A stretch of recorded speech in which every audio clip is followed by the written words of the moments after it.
the Young Turks. Cenk Uygur, John Iadarola with you guys today. In the second hour, we'll have Anna and Jade on, so that'll be fun. Has Jade been on the main show before? That's a good question. She might have been. I feel like she has been, but I'm not 100% positive. Anyway, in the second hour, like Matt Damon, we're going to science the shit out of this place. That's right. Jade runs SciQ, which is a channel in our network. Okay. She can make up for all my science deficits. In the second hour, we have an amazing story about how in North Dakota they've introduced a bill that allows the protesters to be run over. It's literal. It's literal. This country is lost its freaking mind. It's the Death Race 2000 bill. Yeah. And by the way, it alludes to some part where they almost did get run over. Edwin, I'll take that piece of paper that you have.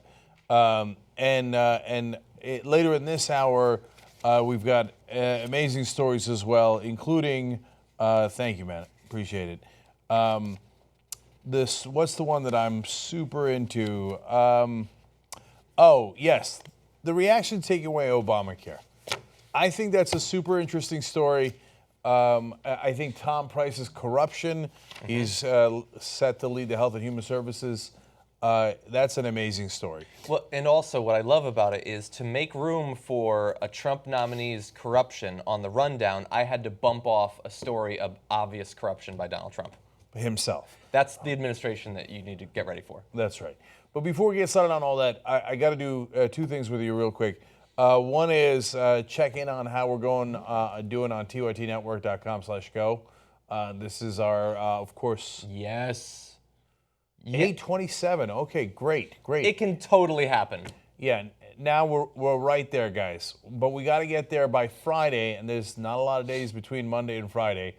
I am sure you can do the math on that, too. I don't need Jade from SciQ to do the math on that one. 5 days. Okay, so we're going to do an all-day show on inauguration, and I want you to tell your family, friends, neighbors, and Randy Gonzalez about that. All day, we're going to cover Trump's speech, some of the balls on that guy, the protests, all of it. Will have both Jordan and Nomi on the ground covering those mainly protests, but also Trump supporters. So, and that starts at 9 in the morning Eastern, 6 in the morning here in the West Coast, and we will start programming then. Now I've talked to some super exciting people about who the next reporter is going to be, and maybe a commentator as well, like we did with Sean. So we got to get to 1 million by Friday. And once we get to it, obviously I'll announce a new set of folks that you guys have hired.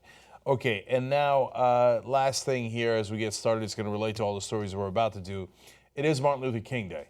And so Martin Luther King is my hero. It's part of the reason why I put his quotes up on T-shirts that we have, etc. But when I read those quotes, I'm always just blown away by how magnanimous he is. And, you know, the thing that I mentioned on the show about like 12 times in the last year or so is when he said, I didn't just come to liberate African Americans in the South. I came to liberate the racists as well from the hatred in their heart. It's not just that he was an amazing civil rights hero. He was an American hero, but he was a legendary, historic figure on the international stage.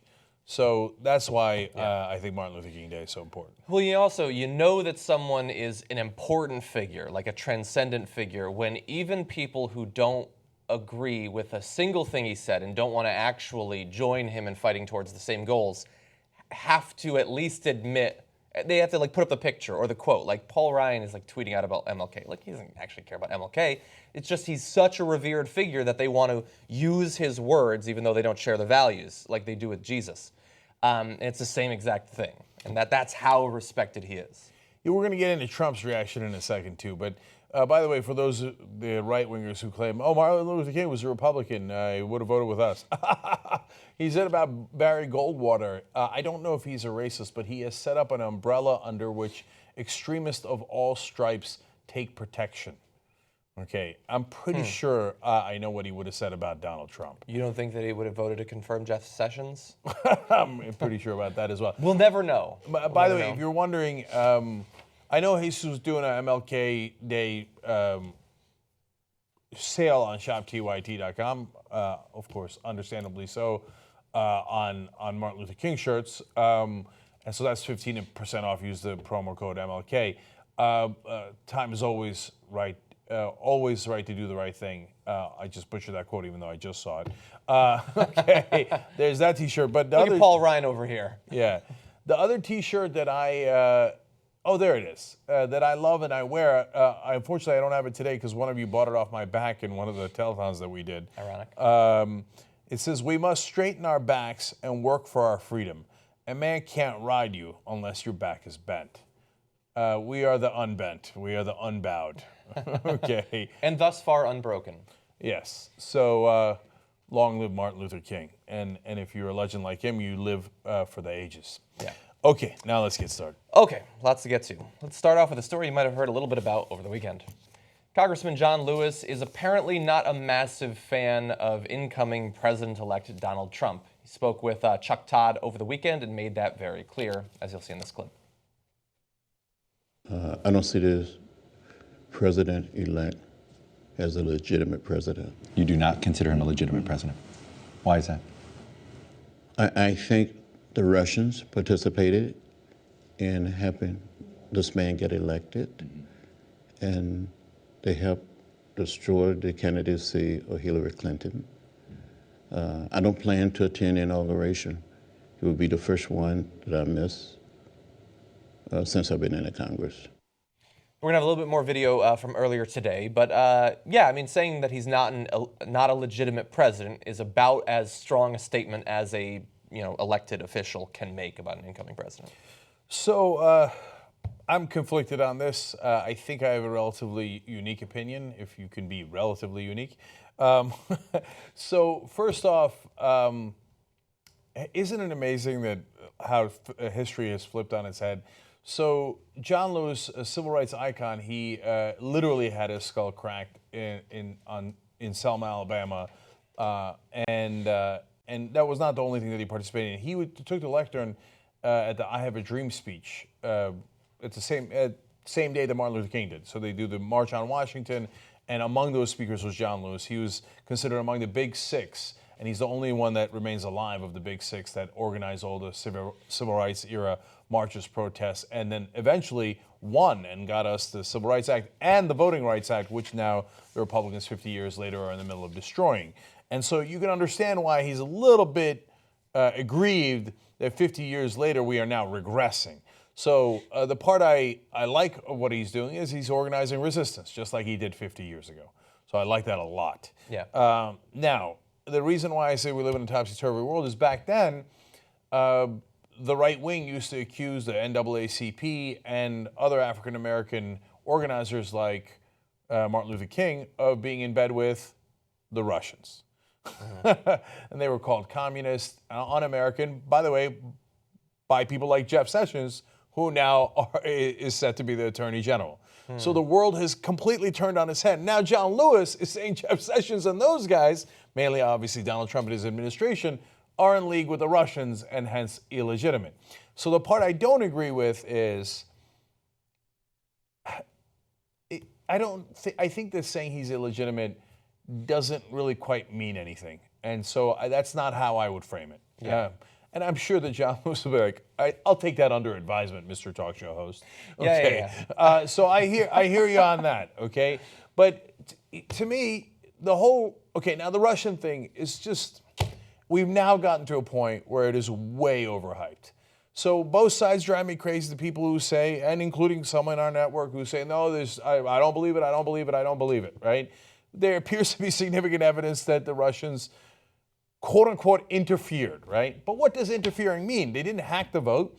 They did propaganda. We've done propaganda in hundreds of elections. The U.S. has in other foreign countries, and probably in Russia too, right? So yes, the Russians did propaganda. Welcome to the big bad world. Just to be clear, propaganda that they got through committing cyber crimes. Like you could do propaganda by having a radio show or something. Yeah. That doesn't involve actual rule I'm breaking. sure our CIA blushes at the Yeah. thought of us doing cyber crimes. Yeah. Oh, us doing hacking. Oh, heaven forfend. We would never do that. That's totally true, but we have bought the ability to criticize the other side for doing it because we also attack the CIA. So Yeah. we're not being hypocrites. In fact, if you only care about when our CIA does it and not Russia, that is hypocrisy. I understand all that, John, but the election is not illegitimate because Yeah, the totally. Russians did cyber crimes and did propaganda. Yeah, totally. And so Democrats, you got to get beyond it. And I think now, Define getting beyond it. okay, I will define it.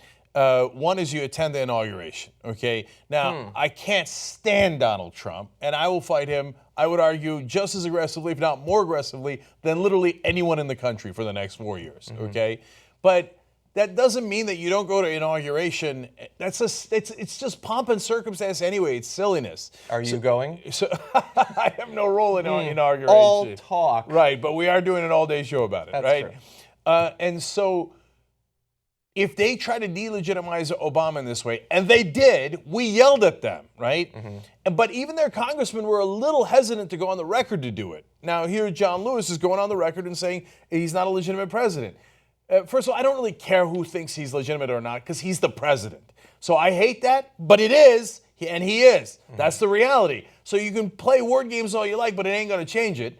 And then secondly, on the Russian thing, John, okay, they did something during the elections. Hey, you're they not didn't rig the persuading me. vote. I just asked you to define it for the audience. They didn't rig the vote. We're done with it, okay? You want to do sanctions, I'm on your side. Now, Trump's going to do the opposite. He's going to lift sanctions, and so that's deplorable, and I understand that, right? But if you keep saying like, oh no, we would have won, it seems like you're crying over spilled milk. Yeah, I just don't. So get on with your life. Get on with your life. Cenk, I agree, and I can identify a couple of people who are doing that. So in his argument, he is saying Russia was involved in the election and thus Hillary lost. And you can point to a couple of other people. I'm sure that David Brock probably feels much the same way, Neera Tanden. There are several people who are very closely tied to Hillary Clinton who are literally trying to use it as an excuse for the faults of Hillary Clinton and a million other things that contributed to the election loss. But I'm not responsible for what Neera Tanden does or John Podesta. So I'm allowed to be concerned about if there was any actor, state or otherwise, who was getting involved in our election and hacking into political institutions, because I don't think it forgives the faults of Hillary Clinton. I still want our elections to be secure. I want our institutions to be secure. Yeah, of course! Yeah, I know, but when you say everybody needs to get over it without making those fine-grained distinctions, then everybody gets smeared by the couple of political insiders who are using it as an excuse. No, but it's not. No, John, that's exactly, and I'm glad we're having this conversation because that's exactly what I'm getting at here. I don't think the Democrats think it's a couple of political insiders and it's John Lewis here and Neera Tanden there. No, I think that the heart of the Democratic establishment believes, oh, we would have won, this is so unfair. Oh my God, we got robbed, and it was the Russians. No, I don't count this one. You can cry all day long, and a lot of people did. It doesn't change the results. That's what I'm saying. Yeah, I don't think it's a couple of guys in the Democratic Party. I think it is the majority of the Democratic establishment who thinks it's illegitimate. No, I'm not recognizing it. It doesn't matter if you don't recognize it. It exists whether you recognize it or not. Yeah, again, that might be, but simply because I hold a similar position to a group that I generally disagree with doesn't mean that I'm going to back off of that position. Bernie Sanders says that he's convinced and it was horrible that it happened, and he's not doing that to protect the DNC. Elizabeth Warren says it was clearly them, and she's not talking about it to protect the DNC. But again, Bernie's saying, let's get on with it and fight him on his policies. I understand that. So I guess my position is not unique. It is almost identical to Bernie's position. Yeah, but the distinction would be, I think, that if Bernie Sanders has an opportunity to stop it from happening via legislation or something like that, he's probably not going to say, let's not worry about it, because if we do something to stop it in the future, it's going to look like spilled milk over the election. You can have whatever explanation for why you think the election went the way it did. We do need to make sure that our elections are secure. Again, John. Of course, we did a whole. I know, but it petition on sounds like no, you're it doesn't arguing sound against like that. it. No, it doesn't what I just sound heard like it. sounded like no, okay, then let's be super clear because it's not just us arguing over it. It's the whole country is divided on this because they just go into fucking political camps, okay? So the Republicans are like, I don't see any Russian interference. I don't see it. All that evidence. CIA, who I trusted and loved when they decided we had evidence on Iraq, I hate them now. I don't trust them at all. The Russians, who I said I hated my whole life, I love them. I love them. There's no evidence. There's no evidence. So all of you guys who are fucking maniacal like that, you're wrong, okay? You're wrong. So now, all of you get pissed at me. Now, the progressives who say, I don't see any evidence. I don't see any evidence, right? So including, like I said, a host here that I love, reporters that I love, okay? Of course there's evidence. They didn't make it up. It's all over the CIA, the FBI. Why would James Comey make up evidence that the Russians interfered when he helped Trump get elected? Why would he do that? Even Donald Trump admitted that he thinks it was Russia. Even Donald Trump admitted that it happened. So for progressives, doesn't make any sense. For progressives who say there's no evidence and it's all made up out of whole cloth, go ahead and hate me because I don't agree with you, okay? So that's fine, okay? And then now for the Democrats, so I'm going to get everybody to hate me here because you're all goddamn wrong and wake out of your incredible partisan blinders, including John Lewis, okay, who I love and respect and cherish as a civil rights icon. No, this election doesn't count. It doesn't count. What the fuck does that mean? No, the Russians interfered. We're not kids. You can't take your ball and go home. And that's what they're doing when they don't go to inauguration. I'm taking my ball and going home. I didn't like the way this election happened. The Russians did it. Yeah, but they didn't hack the vote. They did propaganda. Your job was to get beyond that. Your job was to get beyond that. Elections are not patty cakes. If you think they're patty cakes, you're going to lose all of them. You're not going to be prepared, and then you're going to make sad, sad excuses afterwards. So you're all wrong as well. Go ahead and hate me, okay? But I'm trying to give you the reality of the situation. Now, John, of course we have to verify the vote. We did a whole petition on the Young Turks to verify the vote. I'm not even talking about the vote. If they touch the vote, let's go invade them, okay? Are you happy enough, everybody, okay? I don't recall asking for an international So war. I'll go further, okay? And for God's sake, verify the goddamn vote. I mean, I think the Russians didn't do anything. I mean, we had a report a week before the election saying, watch out, the Russians might be hacking into the actual vote. But no, will the secretaries of state in all the states let us verify? Nope. My cousin's handling it. So trust the American democracy to my goddamn cousin and private contractors. No, verify the vote. But until then, my main point at this point in this story is Democrats, moveon.org, continuing to cry about Russia ain't going to get anything done. You want to verify the vote? I'm 1,000% behind you. Anything beyond that, and you're looking childish. But let's also bear in mind that in the particular case of John Lewis, I'm pointing at a different monitor, but I'll point at him right over there. He's also, I mean, he's taking his ball and going home when it comes to the inauguration, but he's not checking out of resisting Donald Trump and trying to push for his values and everything. That's obviously what he's pushing for, and all the Democrats we're gonna talk about a little bit later are following up with him on that. This morning he spoke at the MLK Jr. breakfast, and let's roll that now. Never give up. Never give in. Stand up. Speak up. When you see something that is not right, not fair, not just, you have a moral obligation to do something, to say something, and not be quiet. Yeah, so that's where, look, I agreed in the beginning I wouldn't have used the word illegitimate. I mean, I would have talked about how unpopular he is. This is a historically unpopular transition. He's coming in with approval ratings that are lower than anything we've ever seen. He's a guy who couldn't even win the popular vote. I mean, and that's important because he's talking about how big of a ratings juggernaut he is, how big of a movement he is and has behind him. And you said on the show last week, if he were a Democratic president who had lost by almost 3 million votes and who had such a low percentage of population voting at all, let alone voting for him, that they would be demanding that he give the Secretary of Defense to a Republican and maybe a couple of other positions too, some sort of unity cabinet. And yet nobody's talking about that. They're just letting him say, I have this massive, big, beautiful movement, which is obviously ridiculous. I would have stressed that part rather than questions of legitimacy, I assume. And then I would fight back. And I sort of understand the not going to the inauguration a little bit more. I mean, people criticized Hillary Clinton saying, how are you just going to sit by there and watch him? I think that's a decision each individual person needs to make. But I think that's separate from saying it's illegitimate or legitimate. Yeah. So. Okay, we agree. Yeah, Okay, good. we do. And on that, and then Trump getting all emotional about him being called illegitimate. If I had been elected president, somebody called me illegitimate, I just say, that's like your opinion, man. I would shake that off with a hearty laugh. Yeah. Say, okay, well, here's the part where it gets legitimized when I move into the White House and become president of the United States. Yeah. When he's sleeping in that bed, when he's having prostitutes pee on that bed, it's legitimate. Totally joking. So why don't we move on to Trump's response then? Yes. So that's what we want to talk about. Donald Trump did not respond well to Congressman John Lewis's criticism of him over the course of this weekend, and in typical Trump fashion, he expressed his disfavor of John Lewis via Twitter, saying, Congressman John Lewis should spend more time on fixing and helping his district, which is in horrible shape and falling apart, not to mention crime infested, rather than falsely complaining about the election results. All talk, no action or results. Sad. There's like 17 issues there, of course. I gotta love this guy talking about using the word infested to refer to the crime there. I'm sure he didn't have any ulterior motive in using that word. I'm sure before saying that it's falling apart, he carefully looked at the economic figures of that district, as we will a little bit later on.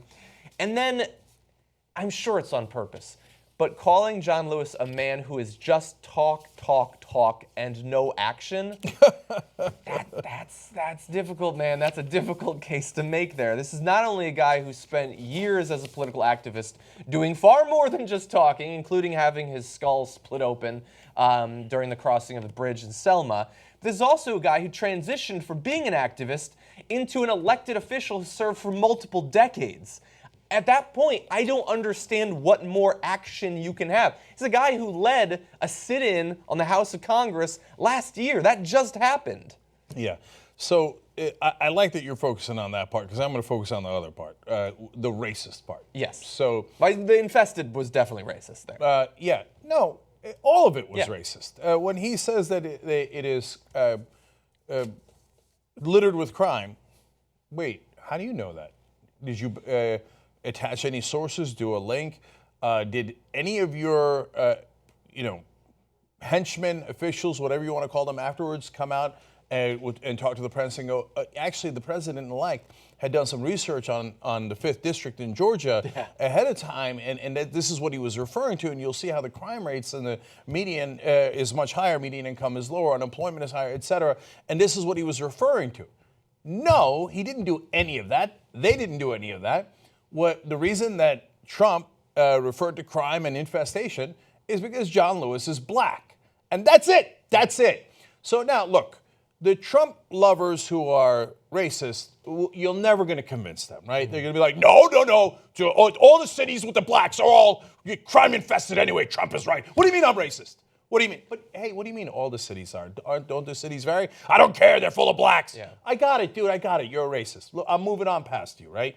Liberals generally understand what I'm saying. African Americans certainly understand those words that are not. I can't even call them code words. They're not. It's not a dog whistle. It's a human whistle. We can all hear it. They are code words, but being used to activate in the minds of racists exactly the image they want. So who I want to speak to here are the folks in the middle, and there are some people in the middle, right? Who go, wait, now, guys, are you sure? How do you know that he's specifically being racist there? How do you know that he said it just because the congressman is black? And we're going to show you now what the reality of the district is. But I want you to think about, do you think Trump did research on the district? Do you think that's why he talked about the crime and all those things? And do you think it had nothing to do with the fact that John Lewis is black?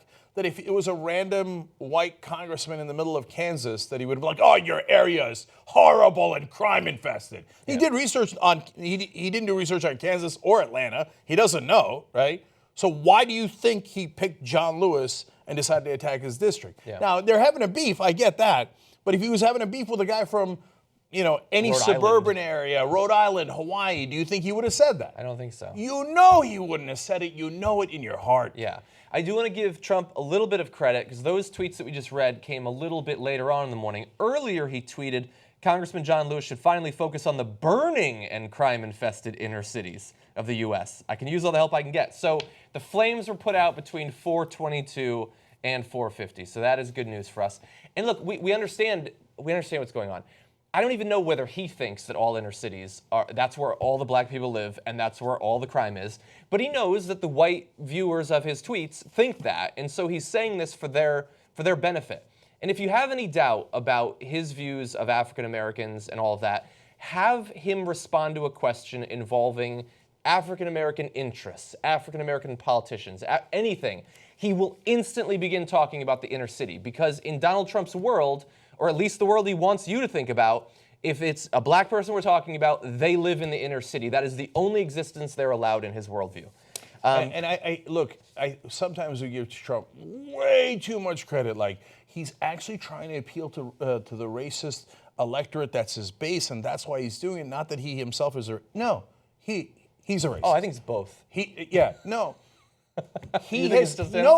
an absolutely, positively racist guy. This is yet another evidence. I mean, when challenging Obama, he asked for his birth certificate. Now, look, that in and of itself is racist. They never asked John McCain. They never asked Bernie Sanders. They never asked Hillary Clinton. You know why they asked Obama. Okay, but put that aside. To me, the thing that was even more so clear was he asked for Obama's transcript from Columbia. Why? Yeah. Why would you? Nobody's ever asked for a college transcript in the over 20 years I've been covering politics. You ask for a college transcript, is it like, oh, that black guy really got good grades at Columbia and got into Harvard Law School? Come on, that black guy did. Yeah. How come hey, Donald Trump, where's your goddamn grades? Your daddy got you into Penn. You're a national embarrassment. Where's your goddamn grades? Yeah. But nobody ever asked for Trump's grades because he's white. Yeah, look. Well, he also said in 2014, the end of 2014, he tweeted out that because President Obama was such a failure, we won't see another black president for generations. Sad. Well, because of course, the only reason people voted for him was because he was black, and since black presidents are now a failure, why would anyone ever vote for another one again? That same standard is applied to white and Asian and Hispanic politicians. So let's go to the 5th District of Georgia and tell you what. So let's jump. We're going to jump to graphic 7 here, and you're going to see a little comparison put together by PolitiFact of some of the key economic figures there. After all, this is a burning Mad Maxian wasteland, and you're seeing there that back in 2015, the unemployment rate was a little bit higher than the state average and the national average, although it's certainly not through the roof. The median household income very slightly less than the state average. We're talking about 1.5% there or so, and that is lower than the national average, although that's Georgia. I mean, Georgia's income is lower. You're seeing the poverty rate is only 0.3% higher, and this is Atlanta being compared to the rest of Georgia, which is largely rural. You're seeing their percent with high school degree is actually higher than both the state and national average. And the percent with bachelor's degrees, again, this shouldn't be any surprise since this is Atlanta and a lot of professionals live there, the percentage who have finished college is way higher than the state and national average. It's not Oliver Twist in that 5th District of Atlanta there. It has some bad areas, which are pockets of poverty, and it has some amazing areas, which we're going to show you shortly. It's not a burning wasteland. So generally in the cities, and not related to whether they're black or white cities, whether it's Miami with Latinos or blacks in Atlanta or whites in Kansas City, the cities have higher concentration of smaller apartments, poverty, et cetera. So they score less on median income, unemployment, et cetera, than usually the rest of their states or the national averages. In this case, the numbers are not that bad. So again, as John pointed out, education is much better than the state average and the national average. Yeah. In another year that I saw, the household income in the 5th District was higher than Georgia's median income, right? So it varies year to year. So this is the crime-infested, horrible, quote, horrible district that John Lewis, that's burning down, that John Lewis is representing. So if it isn't backed up by the numbers, well, why do you think Trump said it? That's weird. Now, look, I'm going to be honest. I've never been to Atlanta. My brother lives in Atlanta. I never actually lived there, so I don't know exactly what it looks like. Maybe it is on fire. Let's take a look at a video that was shot and submitted in response to this feud.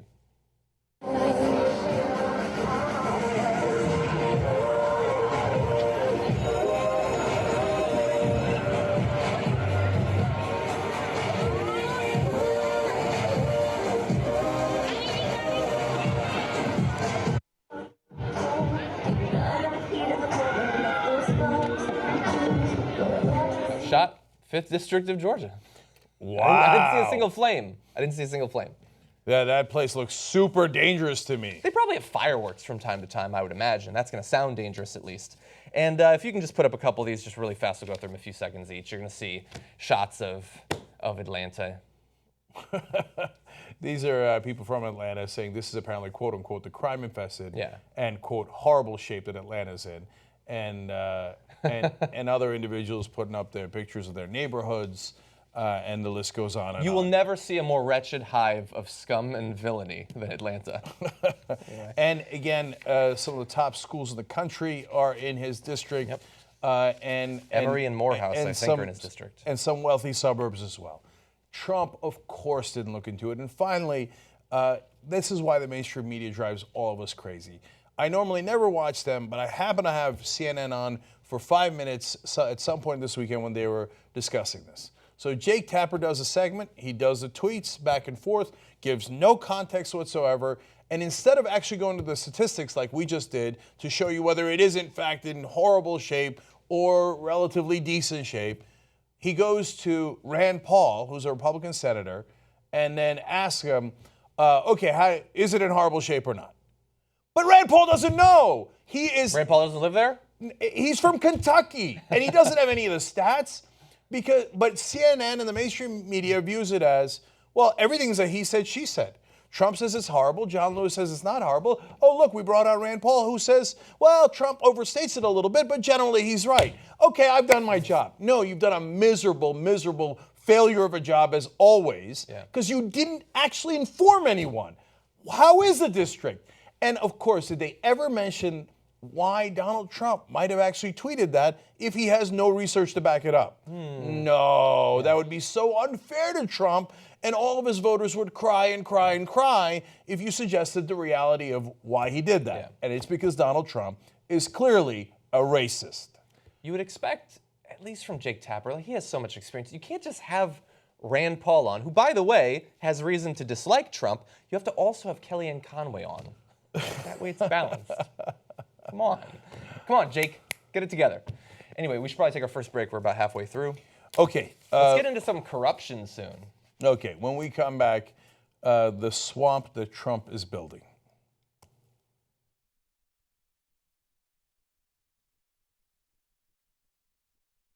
I do a whole bunch of stuff behind the scenes. My name is Dave. I'm going to tell you some amazing facts. There was one woman in the elevator who was wide open, and here I am now scrambling to prepare a post-game show. Oh, you got a great relationship. Enjoy. Okay, fine.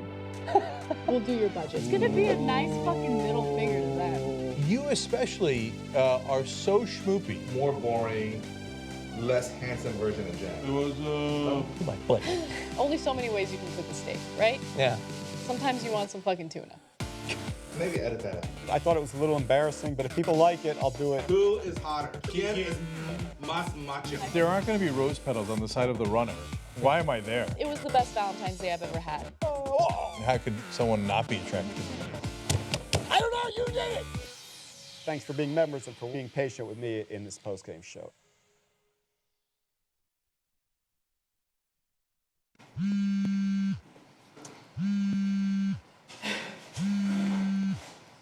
Hey, Jack. I have 5 minutes. Explain the Facebook. Go.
right, back on the Young Turks. I'm going to read some donor names right now.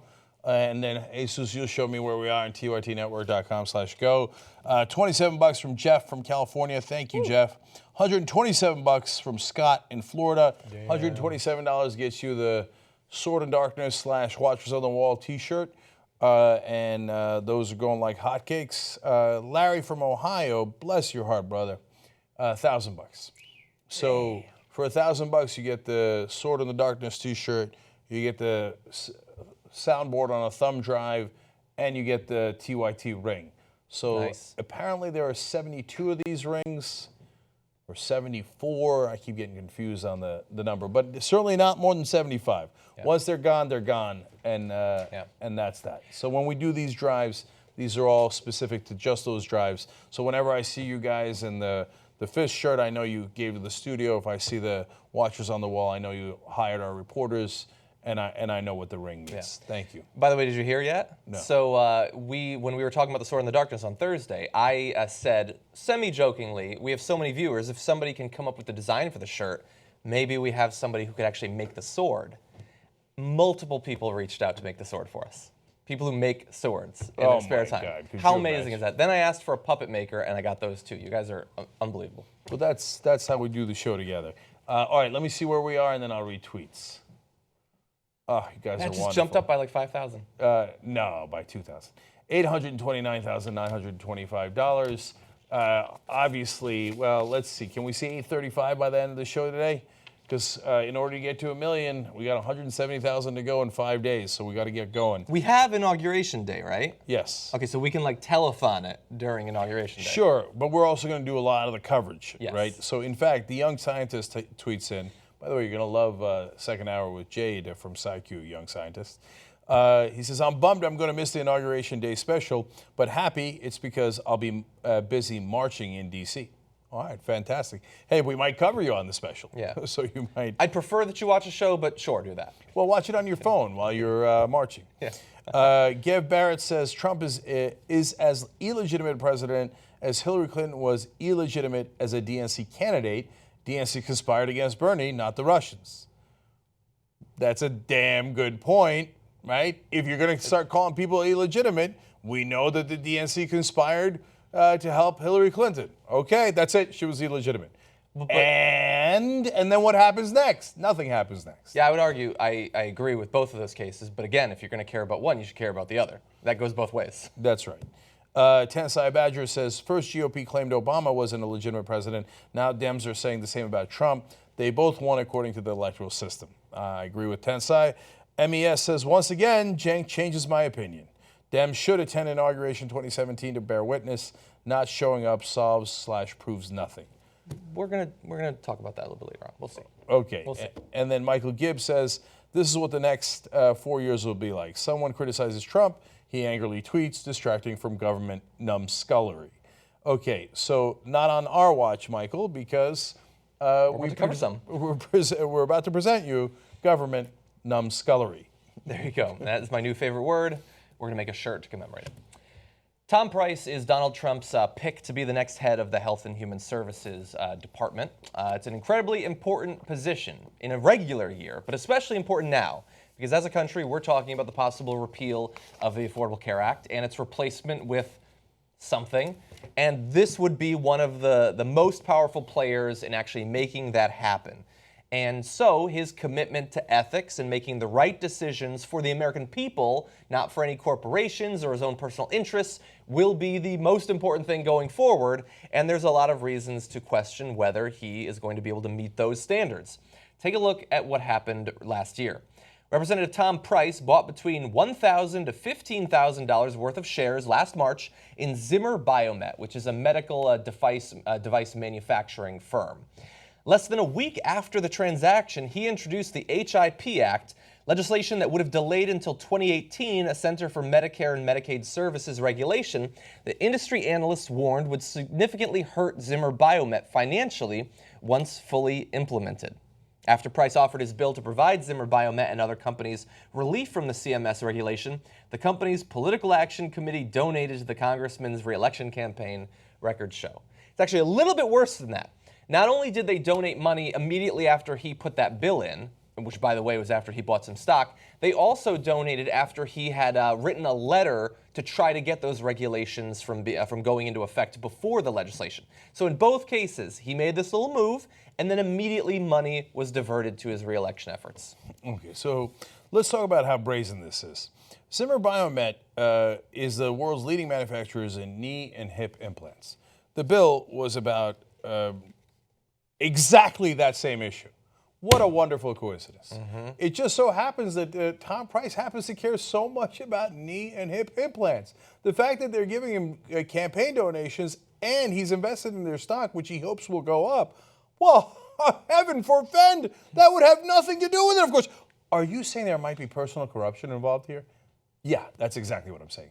And everybody in the country sees it. Even CNN, give them great credit. They broke this story. They were the first one to come out with this story. So great job, CNN. Okay, they're so careful. They're like, now, even the experts that they quote are like, well, not necessarily personal corruption, but it has an appearance of a conflict of interest. No. It's personal corruption. The guy bought stock right before he introduced his legislation to help the company. He obviously thinks, hey, not even if the legislation passes, the fact that the legislation exists Can affect the stock. It increases the probability that it will go in their direction, which then affects their stock price, which drives it up. He's personally making money off of it. It is the definition of corruption. Yeah. They say it just has the appearance of a conflict of interest, but I've found in my history that the thing that most has that appearance is a conflict of interest. Yeah, that's because that's exactly what it is. Exactly. And of course, the letter that he writes that he got bribed to write legally, right, the $1,000 before, the $1,000 after, etc. He didn't say, oh, because I've got money on this company. He didn't say because the price was right. No. We almost went with that for the graphic. Of course. He said, oh, because the current legislation that he's looking to amend would have a negative impact on patient choice, access, and quality. It's the patients. I care so much about the patients. That's why I invested personally in the company. Yeah, it's amazing, and it definitely is brazen. It's, by the way, also not the only example. The Wall Street Journal reported last month that he personally had traded roughly $300,000 in shares over the past 4 years in health companies while pursuing legislation that could impact them, which is interesting. And here is where I wish that we could bring in an expert, because I've read about this thing called the Stock Act of 2012, which was specifically designed to stop legislators from investing in companies where their legislation would affect them. And in the 4 years since the Stock Act, he's traded in $350,000 of exactly that sort of stock. How is this not breaking the law? And the Stock Act was partly written in reaction to Tom Price doing this trick in the first place. I didn't know that he was personally involved, but that's interesting, yeah. Because the American people were so outraged, whether it was Democrats or Republicans, that were doing personal trading that would help their bottom line and then pushing legislation in that direction. That's why the outrage is what leads to the Stock Act. Afterwards, they're like, we're just messing around with the American people. You think we're going to hold ourselves accountable? No, Tom, go House. Do it again. Do it again, right? Yeah. So now, finally, let's come back to how this guy's going to be in the Trump administration. Now, why would Trump? It's not like they don't know this. This is part of Tom Price's story. Now, we find out new details, and that's what I gave CNN credit for. But the reason that he was part of the push for the Stock Act, not he himself, but he was the impetus for it, right? They had to do the Stock Act because of all the corruption that Tom Price and others were doing. Everybody knows it. Like, if you look up Tom Price, this is one of the first things that you're going to run into. So why would you bother getting into that controversy and pick this guy anyway? Because Donald Trump is not picking the Tom Prices of the world despite their corruption.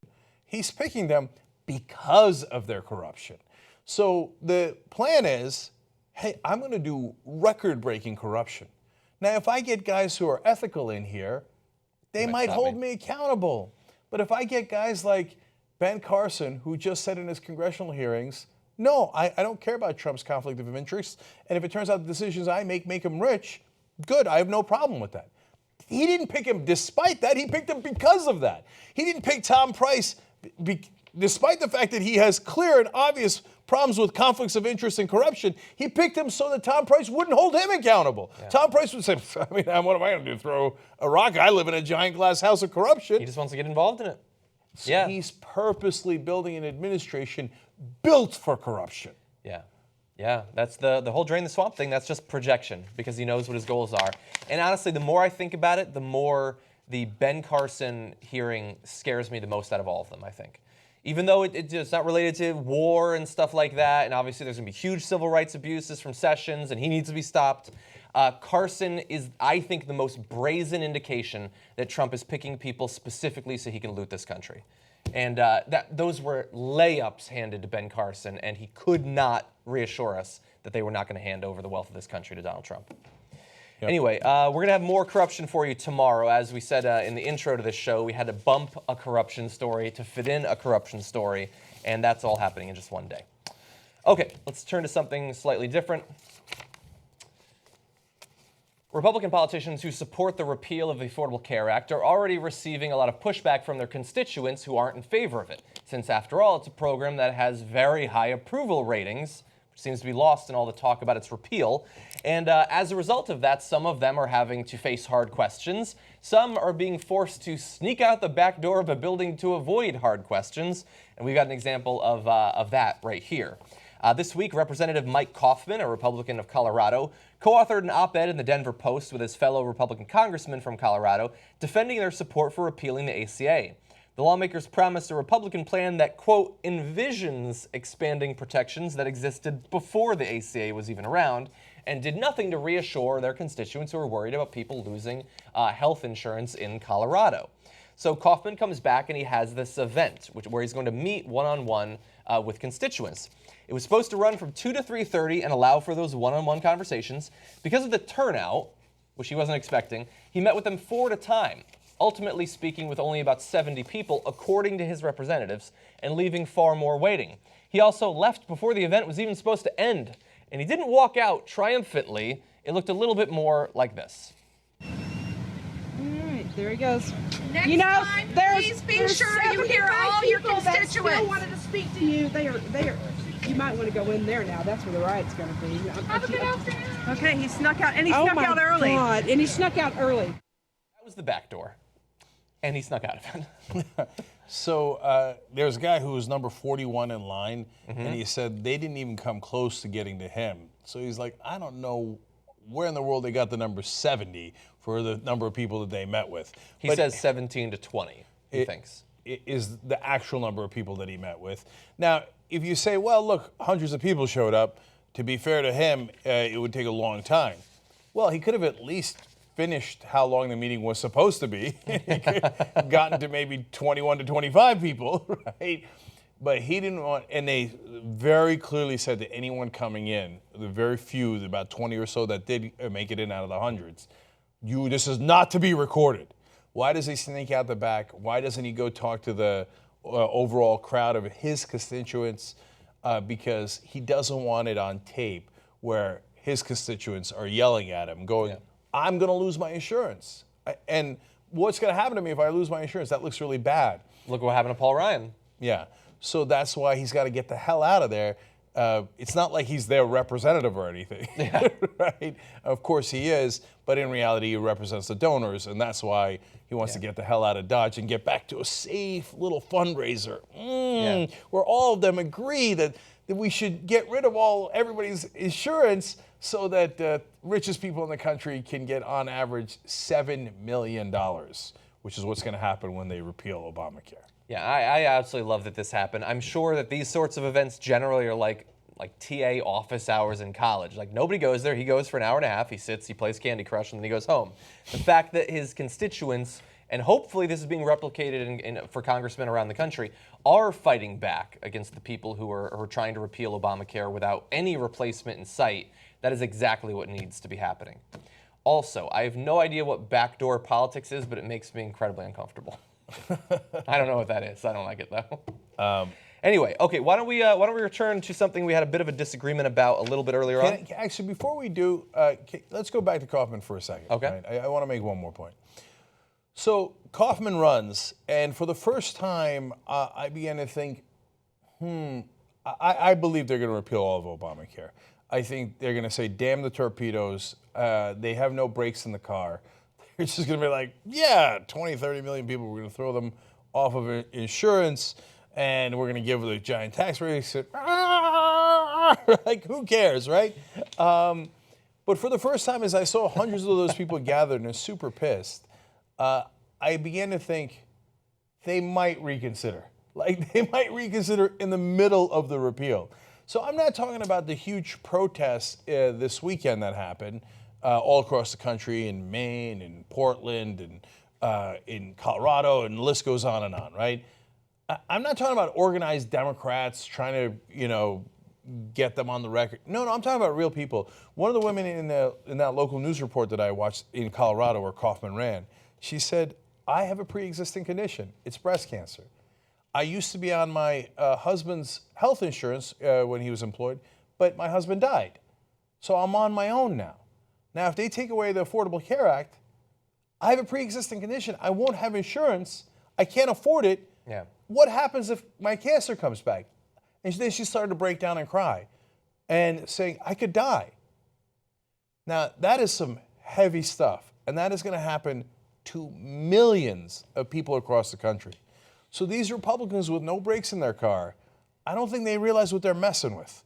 Yeah. Because I don't know if they'll realize it right after they repeal the whole thing, in the middle of repealing the whole thing, but at some point there's going to be a reckoning because people are not going to be normal angry when their life when people are dying. Yeah, when their life is on the line or someone they know, their life is on the line.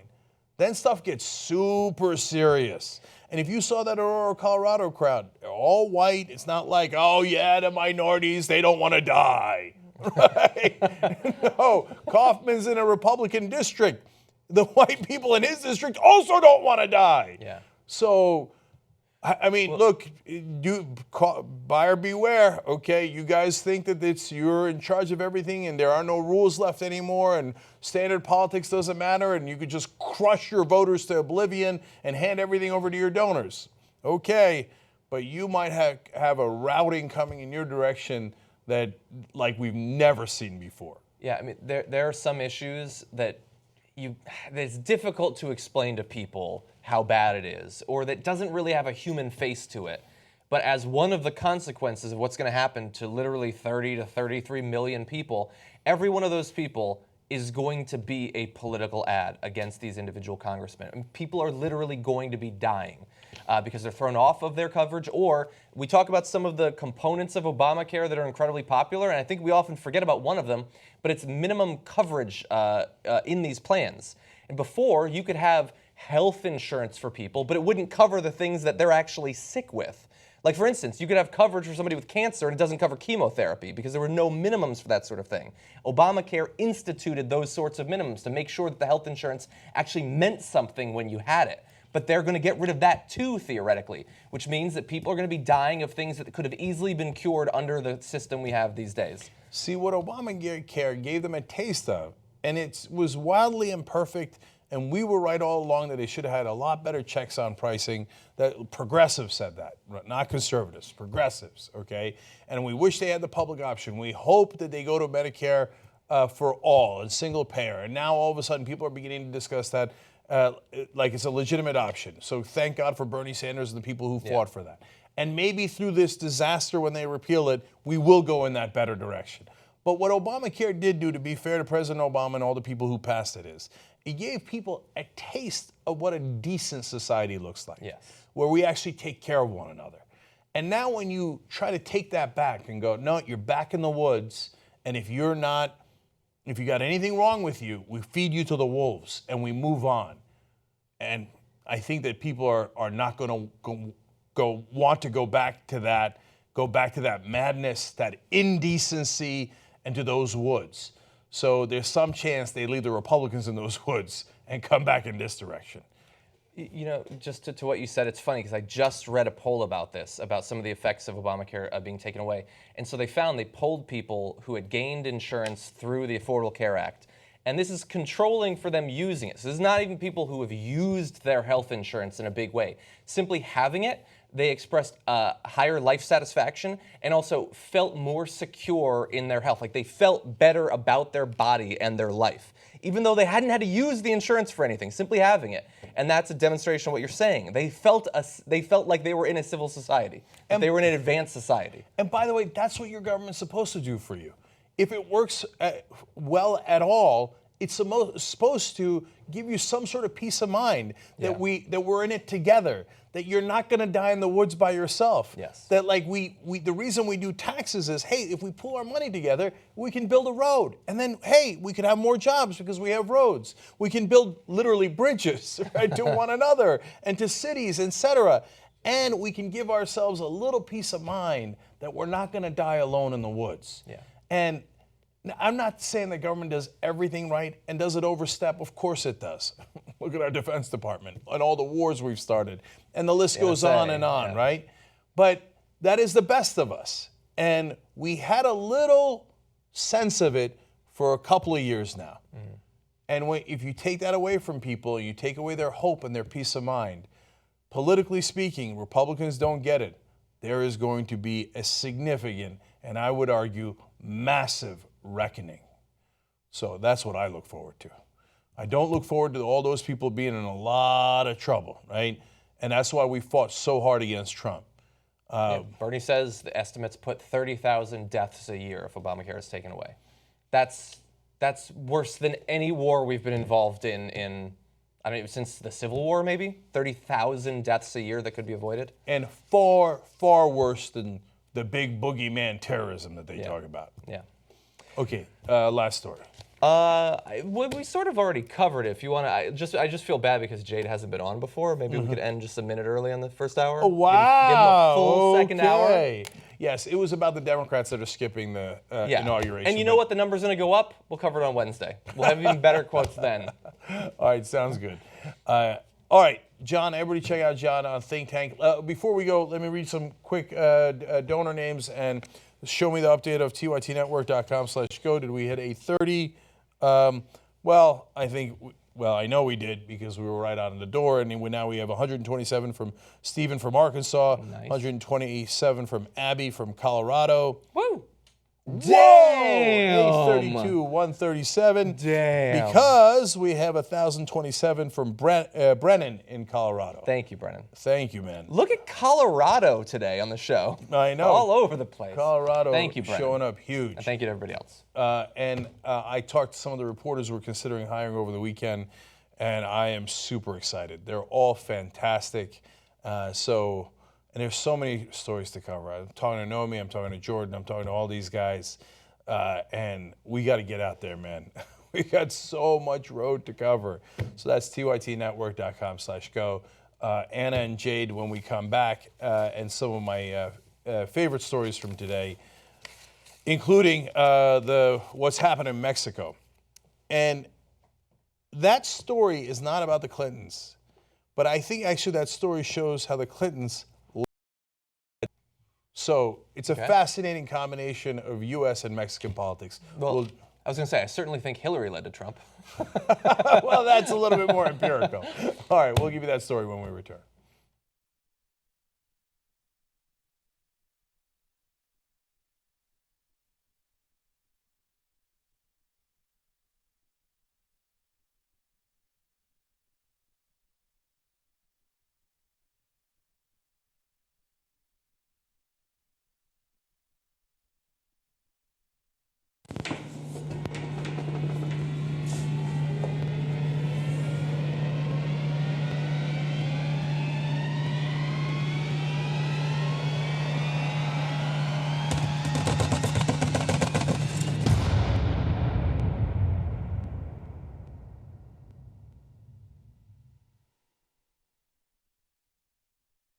Once again, it's me, here at the Streamies.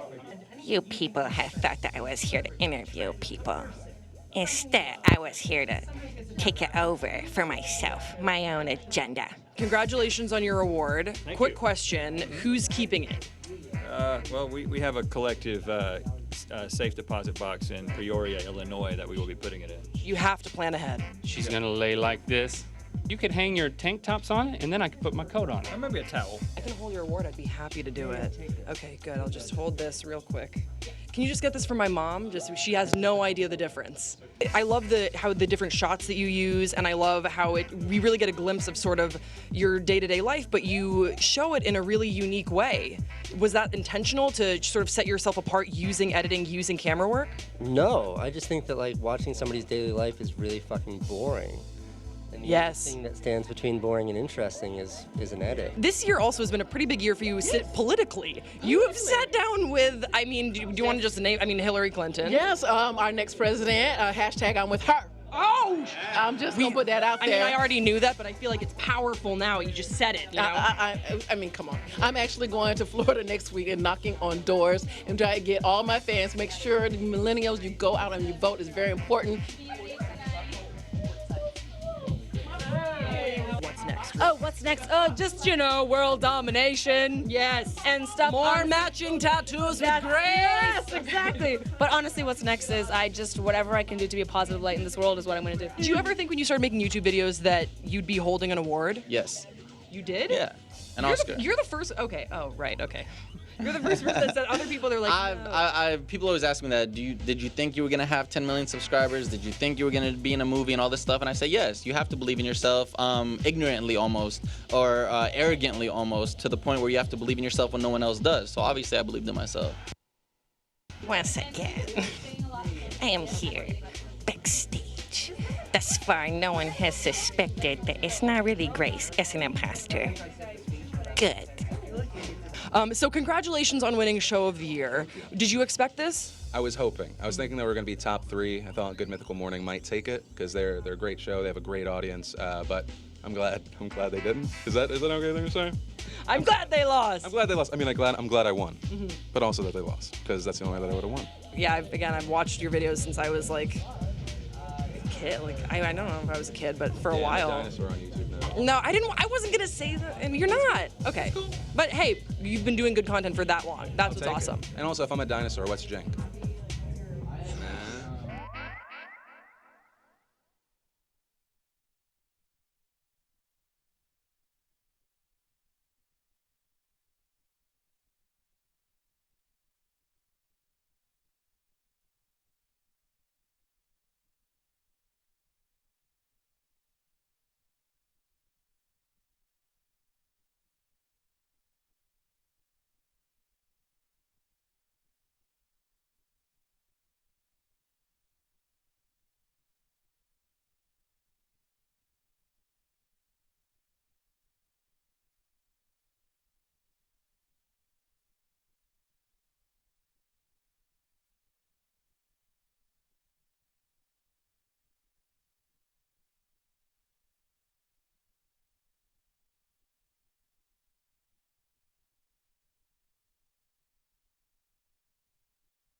right, back on the Young Turks.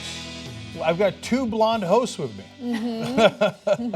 Jade Lovell's here. She is TYT's science person, host of SciQ, also does work on TYT interviews, even TYT Sports. We could have used you in our evolution conversation at the end of last week. Yeah, definitely. Or we could have just not had that discussion. That No, would but have been by the way, better I if checked you with my asked me. scientist friends, and I was roughly right about evolution. Very, very roughly right. I'm just happy that someone is talking about evolution and robotics and all of these issues that are coming up. I think we knew when Trump was elected that it was going to be bad, but I don't think the scientific community really realized how bad it was going to be. And scientists and progressives have never been better friends than when we're both in peril. So That's right. It's good to be here. As Jade was saying during the break, I might be the first person to start a science chant. So, love me some science. Okay, Casper, we all know that you're blonde. It is the Yep. talk of the office and perhaps of the country. Yeah. All right, in the post game, Perhaps the country. That would be very sad. I hope that's not the case. sad baby. Yeah. Slash. Wrong. Okay, but we'll talk about it a little bit in the post game. Okay. But mainly in the post game, I want to talk to you guys about Charleston. I was just in Charleston, South Carolina for a couple of days, and there are some absolutely amazing stories out of there and lessons that I learned. I want to share it with the members. Of course, membership is tytnetwork.com/join, and that's when you get the post games, you get all the shows, etc. Okay, now we're on our last week before inauguration here, trying to get to 1 million to get to another investigative reporting team for you guys. Tara from New York gave $127. Deborah from South Carolina. Hey, Deborah, I was just in South Carolina. $127. They're all getting the Watchers on the Wall T-shirt for this campaign. And Joel from California, bless your heart, $1,000 from Joel. So that gets you the one of only 74, I believe, rings, TYT rings there are. The soundboard, or you can play to your heart's content, and of course the T-shirt as well. Let me see where we are right now. 832,384. Let's get to 835 by the end of the show. I know it's ambitious, but we can do it. Let's get to 835 because we've got to get to 1 million by Friday. Okay, it'll be super disappointing if we can't announce who we're going to hire and hire those folks on Inauguration Day. It would be perfectly fitting if we got there as Trump was being sworn in. We're so close. Yeah, we are indeed close. Okay, all right. Oh, I got to read you guys the tweets real quick, and then we'll get to the stories. The Mathematician says the entire purpose of Trump's cabinet is a plutocratic wrecking crew designed to dismantle the U.S. government and pillage the budget. True enough. No wonder you're a mathematician. You figured that out. Sean Ferris says, oh, remember the good old days of corruption-free cabinets when Citigroup picked cabinet members. Now, that's referring to Obama's cabinet. It was picked by an executive of Citigroup, which is amazing. It was one of the revelations in the DNC leaks. Yes, that was systematic corruption. This is both systematic and personal corruption. So you get two for the price of one. Chris Bradshaw says, more politicians should be this scared of their constituents, referring to Mike Kaufman running away through the back door. He says, they're not coming for us, we're coming for them. I couldn't agree more, of course. And then finally, Norma says, I would call Mike Kaufman a weasel, but that's an insult to weasels. And Norma, of course, you're absolutely right, because animals are innocent. That's also going to be on your thumb drive for the soundboard. Okay. So good. tytnetwork.com/go. Let's keep it going. All right, Casper, what's up? All right. A local GOP politician in Connecticut has been arrested after he allegedly grabbed a female colleague in her genital area while proclaiming that he no longer has to worry about political correctness. Now, this story sounds like it has to be fake. There's no way that this possibly happened. But apparently surveillance footage showed what the woman had alleged, and as a result, the cops had arrested this man. So it's Greenwich Representative Town Meeting Board member Christopher Von Kieserling, and he was charged with fourth-degree sexual assault and was released on $2,500 bond. So apparently in December of last year, he engaged in a political argument with a woman and allegedly declared, quote, I love this new world. I no longer have to be politically correct. As the woman turned to walk away, he reportedly reached from behind and placed his hand between her legs and pinched her on her rear or near her genital area. Now, there is some disagreement as to whether or not he intended to grab her butt or if he intended to grab her genitals. But regardless, this has nothing to do with political correctness. This is all about sexual assault. You're not allowed to grab people regardless of who you elected into office. And unfortunately, this is something that really did occur in Connecticut. I can't believe it. So his lawyer thinks, what's the big deal about this? He calls it, quote, just a jocular moment. Can I actually read you what he said? Yeah. Because it's insane. So this is his lawyer. Let's go to graphic 4A. In almost 30 years of practicing law in this town, I would say that Mr. Von Kieserling is one person I would never suspect of having any inappropriate sexual predilections. There was a playful gesture in front of witnesses. It was too trivial to be considered anything of significance. To call it a sexual assault is not based in reality. So for him, it's like, well, he did it in front of other people, so it's not sexual assault. Yeah, if I was kidding when I sexually assaulted you, does it really count? And it turns out the cops looked at the video camera and thought, yeah, it counts. Well, let me define sexual assault. It's 4th degree misdemeanor sexual assault, but sexual assault is sexual conduct with someone who has not given consent. And so I don't see how you could define this as anything other than sexual assault. In fact, she was leaving the room, and that's why he grabbed her from behind. She was leaving the room because she was afraid to be in the same room with them alone, because he was also bothering someone else in that room that he had come to talk to, and she wanted to leave. One of them said that he looked like he had evil in his eyes. So it didn't seem like they were kidding around, or maybe he thought he was kidding, but they certainly did not perceive it that way, right? And it is not kidding when you actually touch someone. So it doesn't matter what your intent is. You can't grab someone and go, well, I didn't mean to, get off on it. I just meant to just harass you normally because I found it amusing. Well, the cops didn't find it amusing, and I'm sure that all of you right-wingers who say the cops are right about everything will now agree they are right about this, and that this man belongs in prison rather than in politics. You know, it's interesting because these discussions about political correctness, I realized very rarely have to do with what people want to say, right? Because, first of all, the same people who claim that they're sick and tired of political correctness are the same ones who literally piss their pants the second you mention the phrase white privileged. Like, they lose their mind. Okay, well, what about, am I supposed to be politically correct and not talk about an issue that I think is relevant, right? Because it offends you? And then another thing, they just extend the idea of political correctness to things that are just unlawful. Sexual assault has nothing to do with political correctness, right? It's sexual assault. You don't touch anyone, man, woman, child, without their consent. And in this case, that's what he did. That's called lawful correctness. Right. It is either lawful or it is not, and if it is not lawful, you go to jail. That's how it works. And what's great about what he said is, I love this new world. I no longer have to be politically correct. But as far as I know, sexual assault isn't a new world thing. That sounds to me like the old world, like the 60s and before, the Mad Men, like, the That's rape what they culture. miss. Look, he's 71 years old. I'm sure he remembers those days fondly and wants to go back to it. He feels like he's lost control because of, people fighting for rights, like not being groped by individuals that they don't want to be groped by. That's exactly right. Yeah. And so when Trump said, grab him by the pussy. Right? And by the way, he also said, I moved on her like a bitch.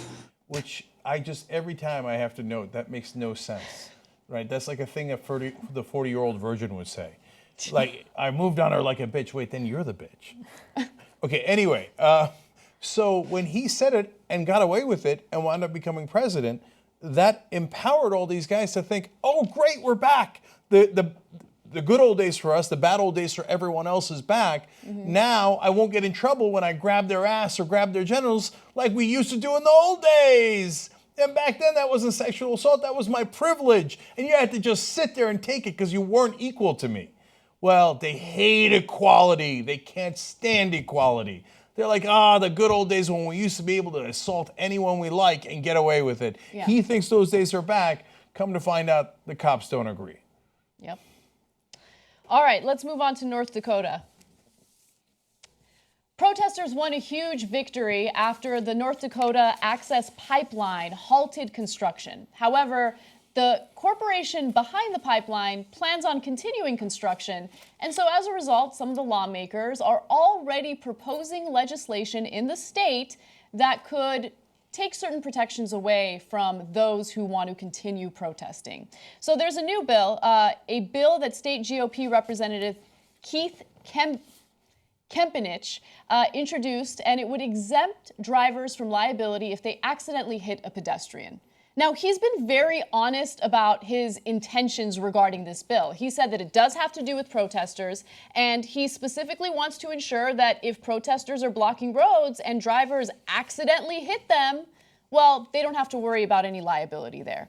Is that accidentally hit them or accidentally hit them? I mean, I think we know the answer to that. No, I think that it is, even the people who support him, I think will agree what the answer is, because he said that it's if they accidentally, quote, punch the accelerator rather than the brakes. Yeah. So that means not just like, hey, they came out of nowhere and I swerved and I hit the brakes, but I couldn't hit the brakes in time, and my God, I hit them, but they jumped out into the middle of the highway. You can understand that, right? And people would say, oh, okay, I can see that, but hey, you probably don't want to put that in a bill because that might then encourage some people to hit folks on the road, right?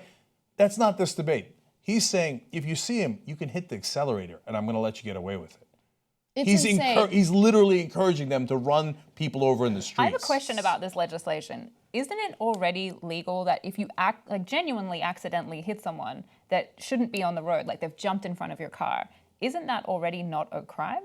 Yeah, so that's a thing that any normal prosecutor or police would come in and go, okay, let's look at the circumstances. Did you mean to run this person over, or did you not mean to run them over? Oh, you didn't mean to run them over. Okay, well then I'm not going to charge you with murder. That's not what happened here, right? It was an accident, etc.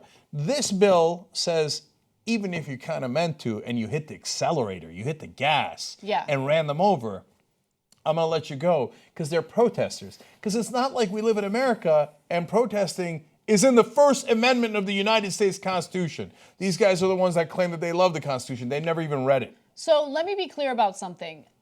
He is being honest about how the shift in burden of proof would work, right? Because in a case where a driver hits a pedestrian or a protester in this case and kills them, well, there's a burden of proof there. Like the driver has to somehow prove that he or she didn't mean to do it, it was an accident. In this case, according to the lawmaker himself, here's what he has to say.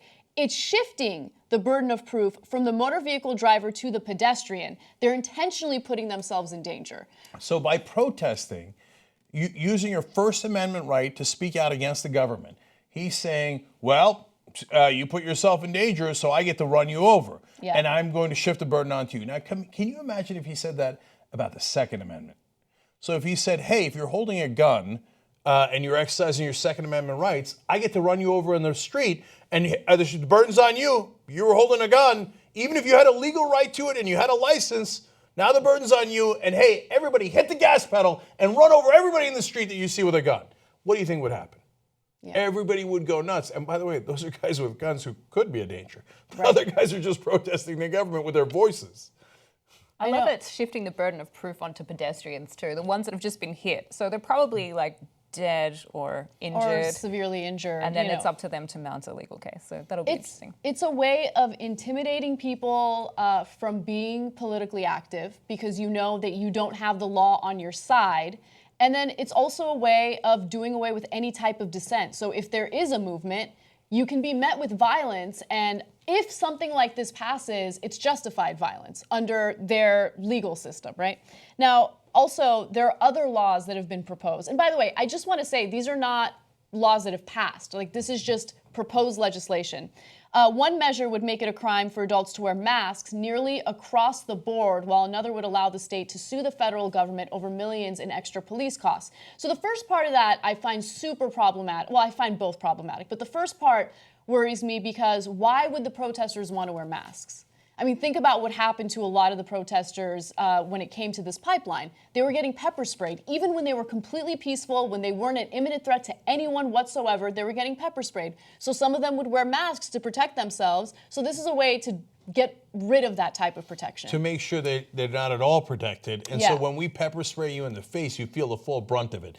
All of this is a direct, literal assault on your right to protest. So if you're a protester, they're saying we could run you over in the streets, we could pepper spray you in the face, and there's nothing that's going to protect you in the state of North Dakota.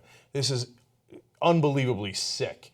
And so if you live in North Dakota, it doesn't matter. You don't have to agree with the folks who are protesting this particular thing. What if one day you want to protest to protect, again, your Second Amendment rights or any other thing, or, the taxation, anything you want to protest? Or you want to go to a masquerade and wear a mask. You can't do that anymore. Yes, or you know what? You're out there hunting and you're in camouflage and you've got a mask on. Well, now we get to kill you or arrest you, based on these laws. Finally, this is not theoretical.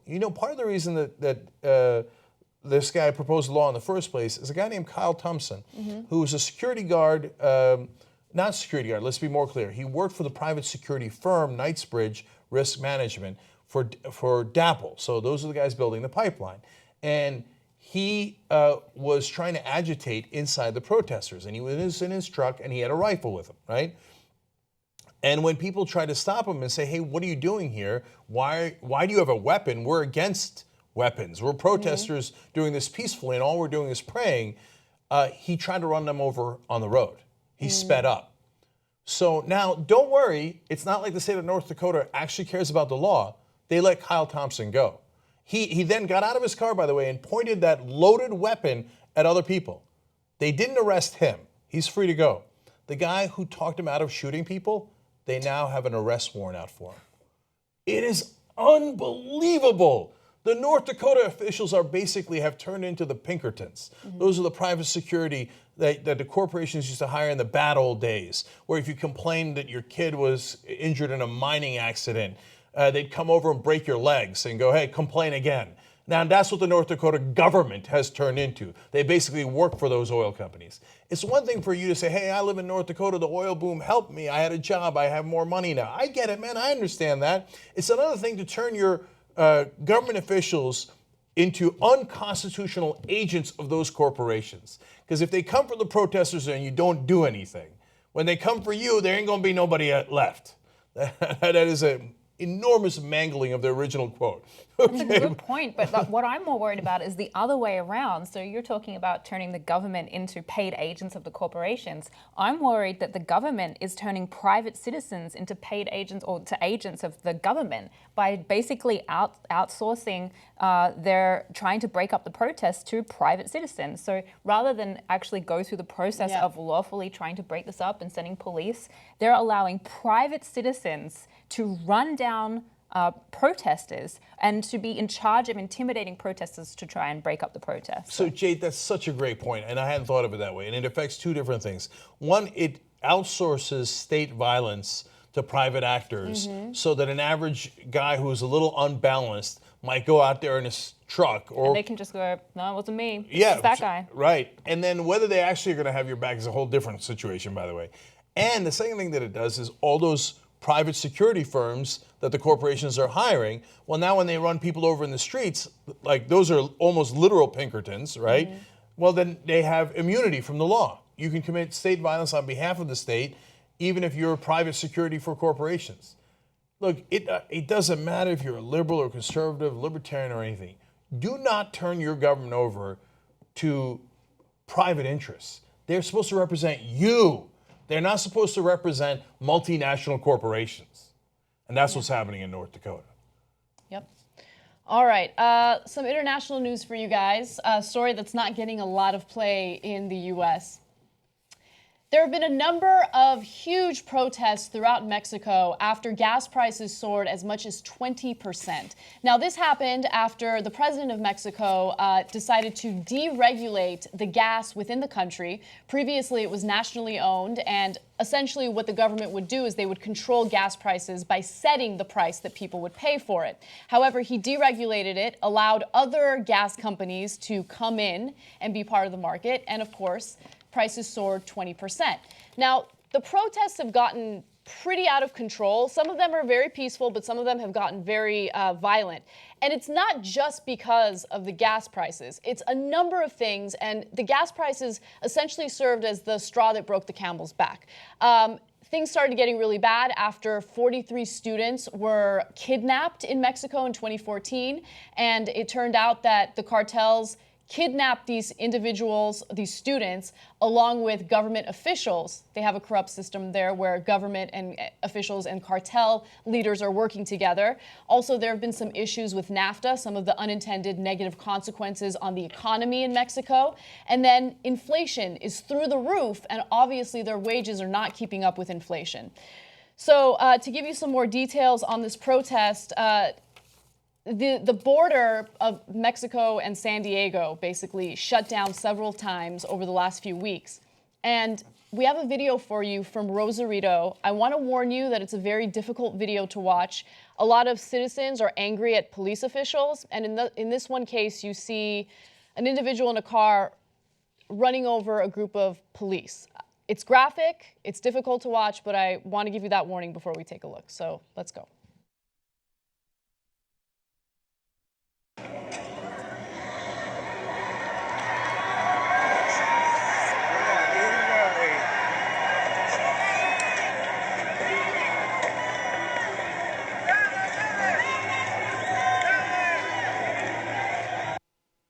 Yeah, that's terrible. So, look, a lot of the protesters are peaceful, and they say a lot of the violence comes from agitators that are brought in by the government to cause the violence. Now, having said that, that video seemed fairly clear, unless they could prove somehow that that guy was an agitator. Well, it's interesting because that person is still on the loose, right? Mhm. And I just feel like someone who runs over a group of cops like that would probably get caught relatively quickly. We have I no don't know. idea, We don't though. know. But look, the protesters are claiming it's an agitator. Obviously, the authorities are saying that's not the case. But regardless, that's a very small part of a much bigger problem in the country right now. And I think one of the biggest issues is internationally, people think that it's over one issue, but it's over so many issues that countries like the United States have actually played a role in, including things like NAFTA. You know, because of our cheap corn, NAFTA led to a lot of corn farmers in Mexico essentially not having a source of income anymore. Which is interesting, because Yeah. we always play this narrative that, you know, Mexico's taking our jobs. But in that case, it was government subsidies Yes. making US corn cheaper than Mexican corn. So Americans are taking Mexicans' jobs. Yeah. So it goes both ways. Yeah, I want to add a number of things there. First, to give you guys context of how things have gotten out of hand. There's been 400 arrests, 250 looted stores, and 6 deaths. So now, again, the looted stores, it's so hard to tell who's agitators and who's not, but I can't imagine they were all agitators. So people are mad, and they're doing some things that they shouldn't do. But there's great frustration in the country because it has become, in essence, a narco state. I mean, when the government works together with the drug lords to, for example, the kidnapping, the killing of those 43 students, and now some of those officials are in jail because there's such an enormous outcry from that across Mexico. But now when you get to NAFTA, so look at all the dominoes that went into effect here. So our subsidies, as Jade pointed out, drove the Mexican corn farmers out of business. Now that was an enormous part of the Mexican infrastructure and industry, right? So they then, since they don't have a job, have only 2 choices. One, you go work at the plants that now relocated from America to Mexico, but that is a backbreaking work for very low wages. And if you complain about that, then they unleash the cops on you. And that is why there's so much anger at the cops as well. Right. Partly because of the narco state, but partly because they're protecting what they view to be imperialism, right? And so to give you a sense of wages in Mexico, now, our minimum wage here in America is $7.25 per hour, and that is way too low. People like Bernie Sanders and progressives are fighting to make it $15 an hour. In Mexico, it's $4 a day, not an hour, a day. And to put that into context, it means that with these increased oil prices, a tank of gas in Mexico, it costs 12 days worth of work to just fill up your tank with gas, whereas in the US, it takes about 7 hours. So, by the way, if you're an American worker, that's not good news either. Right. I mean, if you're driving a long distance for your work, you're almost spending a whole day of work, 7 hours of work to fill up your tank to get to work. Okay, Yeah. so we're not in great shape either. But Mexico is in worse shape. You got to work 12 days for a gas tank. Why do you think they're protesting gas prices? And out of control inflation, which then leads to higher food prices as well. And then even if you don't have a car and you walk to work or whatever it is, you still have trouble putting food on the table. So then finally, the second choice that they have, other than going to work at the factories, is to go across the border. And now remember, NAFTA passed in the mid-1990s, and then we have a huge immigration problem that explodes in the late 1990s. Yes, exactly. Okay, so then the last piece of the puzzle is we've got this Mexican economy that is in some degree of trouble. Yes, we're adding some jobs in the factories, but it's very low wage jobs, and you've displaced a lot of the workers and a lot of the farmers, and a lot of them now come into America, and then Americans are pissed because they're depressing their wages. And then a guy like Trump comes along and goes, you need to build a wall. This immigration problem's out of control, and you lost your jobs. So the laws passed under Bill Clinton, ironically, did in Hillary Clinton when she was running against Donald Trump. And so that is what progressives call neoliberal agenda. When you go and you globalize. And for me, I don't think it's that simple. I think that there is certainly positive effects of globalization. And we've created we, as in the whole world, to some degree created a decent-sized middle class in China and India, some in Mexico, but we have also created enormous income inequality in Mexico. Here in the U.S., Russia's the worst. Yeah. And so if you're going to do globalization, you need to be very careful about how you present opportunity in all those countries. Yes. Because if you don't bring opportunity along with the inequality, it leads to this. So to give you a concrete statistic showing what that wealth inequality is really like, Oxfam does a study every year to kind of show you what wealth inequality is like. And they don't just look at the United States, they look at the whole world. And what they found was that 8 people in this world have more wealth than the bottom 50% of the population. Okay, that is insane. That's not to demonize the wealthy, but that's just to say that we have a certain system set up internationally through trade agreements and things like that that obviously benefit a select few while putting everyone else at a significant disadvantage. I just want to pick up on that inequality because it's really easy to just say, well, NAFTA, and if NAFTA didn't exist, then we wouldn't have this problem. It's really easy to pin the whole issue on NAFTA, but there's a number of parts where inequality has come into this, so it's a more nuanced picture. For example, the Mexican government pushed through this privatization of the oil industry, which is what's led to the increase in oil prices. Now, who do you think was behind that push to privatize the oil industry?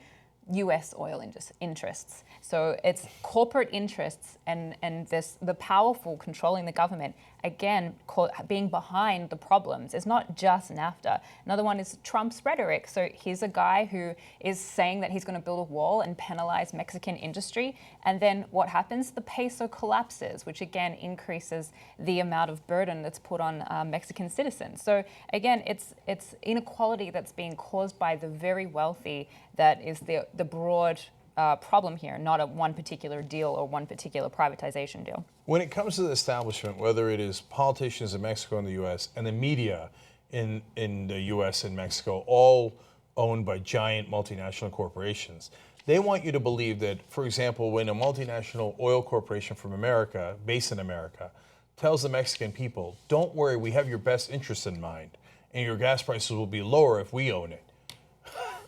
No one in the world believes them except those establishment people. Yeah. And all the politicians and all the media tell you, oh no, ExxonMobil has your best interest in mind, Mexican people. And that's why you have all these protests, because no one in their right mind believes that. Who does ExxonMobil work for? ExxonMobil! We all know that. They have their best interests in mind, not yours. So they insult our intelligence by continuing to push these outrageous lies. In that same report, I forget what the exact number of corporations, but a few small elite corporations now have more money than 184 of the countries combined, right? I forget if it was the top 100 corporations or so. And the reason I give you that context is because now we're not run by governments anymore. We're run by corporations. They make the decisions. And they think they're all so clever in the establishment. Again, politics and media is what I'm referring to here, and large business interests. They think, oh, we've been lying to people for 30, 40 years and telling them that our agenda is what's best for them. The idiots will keep on believing it. Well, we don't believe it anymore. And by the way, the right doesn't believe it and the left doesn't believe it. That's why you'll have protests in Mexico, but you'll also have Brexit and you'll also have Trump because we don't believe you anymore. It's an obvious lie. Let's take a break. When we come back, some other news, including what's happening in the UK with men who want to spend more time being fathers. Some interesting trends. You're the worst. All right.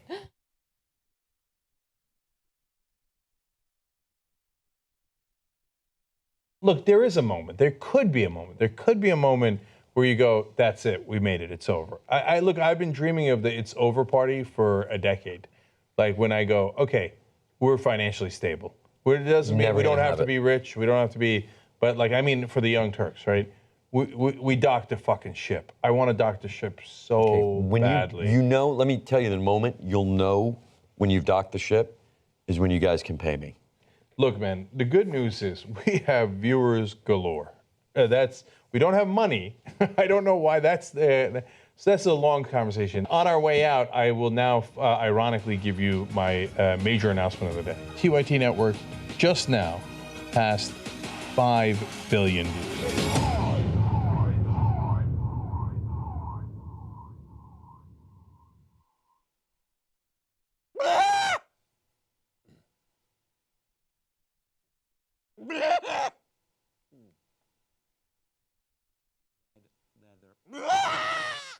Mayweather will knock out Pacquiao. Floyd beats his wife.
All right, back on the Young Turks. Let's do a TYTnetwork.com go update. $27 from David in the United Kingdom. Here. I don't really know what that means. Okay. $127 from Simon from Australia. Yes. I knew there had to be one of you out there. Thanks, Australians. And $127 from Virginia from Indiana. Oh, okay. So thank you, Virginia. For Virginia. I'm also going to do member shout-outs here. Matthew Krabby and Ola Rhodes are TYT Network members. And today we're going to have a big post-game about my Charleston visit, which is what one of the tweets is about. But I'll get to that for the members in the post-game. Can I see the update on where we are on the drive? Bananas. 833,450. Can I see 835 by the end of the show? Can I see 850 by the beginning of tomorrow's show? Can I see those things? Only one way to find out. Let's do a challenge. I want all the scientists and environmentalists, anyone that's out there doing research, give $5. Let's see if we can all get together. Okay. Wrong. Give $50. Give something. Okay. Give what you can. Okay. No. It's all super, super appreciated. Matt Brownfield writes, and Cenk was in Charleston. I live in Somerville. It's only a few minutes away. I could have met him. No. Matt, a lot of guys did run into me and women too. Oh, I now have cute girls coming up to me at bars that watch the Young Turks. Oh, really? Yeah. Nice. Uh-oh. Just playing. We'll talk about it in the postgame. TYTnetwork.com/join to talk about that. Will Fern Fonseca says, make America sexually harass again? And unfortunately, that's where we are. The Sticky Indican says, it's amazing how fast the legislature can make laws when a corporation has a problem, isn't it? Yeah. It's true. You guys got a lot of problems? Ah, man, gridlock. Oh, what can we do? It's pretty insane. Right. A corporation needs you to be able to run people over in the streets. Oh, no problem. Let's get to it right away. Boom. By the way, the two stories that we did, North Dakota and Mexico, back to back. Same exact thing. Yes. Governments working for corporations leading in disaster. Yep. All right. What's next, Anna? All right. It's no surprise that family dynamics are changing. Men are spending more time in child rearing or taking care of things around the house. So as a result, they're also feeling the pressure when it comes to a work-life balance. Now, interestingly enough, Modern Families Index did a survey, and what they found was a lot of guys are actually willing to either take a pay cut or work a less hectic job just so they can spend more time at home with their kids. So according to this survey, 53% of millennial fathers told researchers they wanted to move to a less stressful job, while 48% would literally take a pay cut to achieve a better work-life balance. Now, the numbers are actually a little different when you look at the general male population. So, for instance, when it comes to all men in the UK, that's specifically where they focused, they found that 1/5 of fathers said that their employer was unsympathetic about childcare, expecting no disruption to work, while 44% had lied to their employer about family-related responsibilities that get in the way of work. And then also in terms of what men are willing to do, when it comes to all guys across the board, regardless of age, 47% want to downshift to a less stressful job, and a smaller percentage are willing to take a pay cut. So there's an interesting difference between older men and millennial men, and that might be because of societal or cultural differences. Millennial men are, I guess, more likely to not believe in, gender stereotypes and gender roles. But either way, I think this is good news because it shows that, hey, if men want to focus on having more time in the house, then maybe employers will be more willing to listen to these issues. Because women have had this issue for a really long time, and obviously there hasn't been much of a movement in terms of giving them more flexible hours or paid maternity leave and things like that. And now, if it's both men and women, maybe employers will kind of feel the pressure to change things. And of course, it depends on where you're referring to, because this study's out of the UK. Yes. In the UK, at least you do get some paid maternity leave. You do. Yeah, here in America, there's been no movement at all. It's like a sad day for you. You're born the wrong gender. We're going to make you carry the babies. You're not going to get any kind of help from the government or in terms of the laws and protections, et cetera. So let me touch on that a little bit, because even though in the UK, men and women do get certain protections when it comes to taking time off to take care of their kids, interestingly enough, men will not take that time because they're worried that it'll negatively affect their career. They're worried about some sort of retaliation from their employer, right? And I'm not talking about like serious retaliation like you're fired, but maybe you're not going to get that promotion because your employer is like, look at this guy. He's taking time off to take care of his kids. Like, no, I want a go-getter. I want someone who's going to be here 16 hours a day and doesn't have a life outside of work. That sounds pretty good. Yeah, it sounds like you. I reckon only 2 to 8% of fathers would bother taking it up if there was shared paternity leave. Yeah. What I find worrying about this is that there's a statement here that experts warn that if companies did not change working practices to suit both men and women, they'll risk losing out on the best talent of future generations. I don't think that's the problem. That's wrong. It's the human race that's going to miss out. It's not, we shouldn't be worrying about, oh, you know, maybe some of our best talent will be busy at home instead of working. Well, it's actually that these people that are clever and smart and love their job and have great lives will miss out on being parents, and we will miss out on that generation of children becoming taxpayers. So this is a problem that's going to affect us not right now, but in 40 years when we have this problem with no growth and not enough taxes. I mean, you've written about this, Anna. The real reason why you're not having children is that... Not yet, at least. Not yet. Is that it will destroy your financial stability, your mental stability. Yeah, absolutely. And not only that, I mean, the thing is, the suggestions to combat these issues were interesting to me because it's not just about maternity leave, right? I mean, I know, Cenk, and we don't have like a strict policy on anything here, but I feel like if I needed maternity leave, I'd get maternity leave, right? It's not even about that though. It's not about like, I want to take a month off to take care of my baby. It's about spending some considerable time with my kid every day instead of working until like 6 or 7 o'clock at night, coming home, maybe bathing him or her, and then putting him or her to bed while some nanny's taking care of my kid. I don't want that. I want to actually spend time with my child and help raise him or her.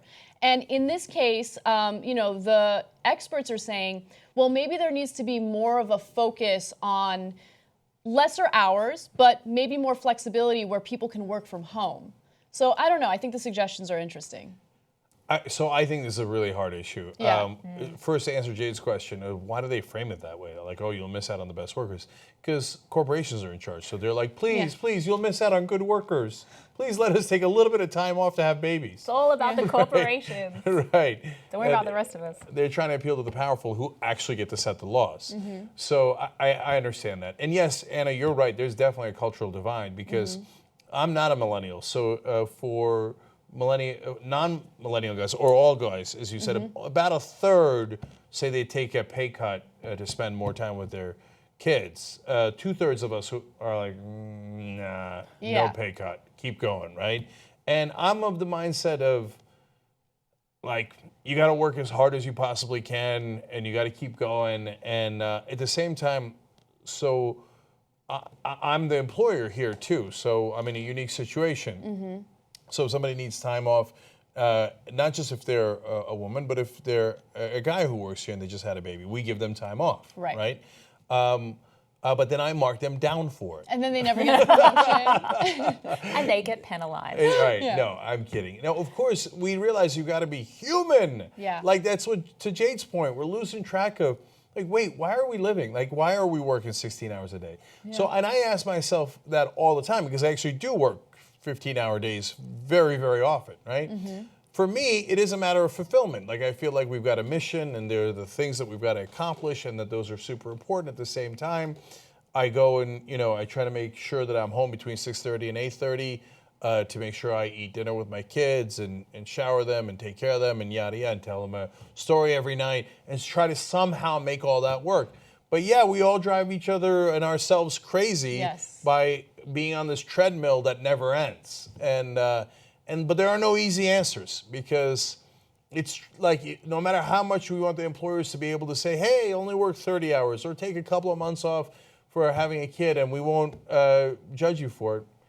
Even if we don't, a lot of them will. Of course they will. And that judgment has existed for a very, very long time for female employees. And now it's interesting because, you know, the burden of finding that balance is shifting to both men and women.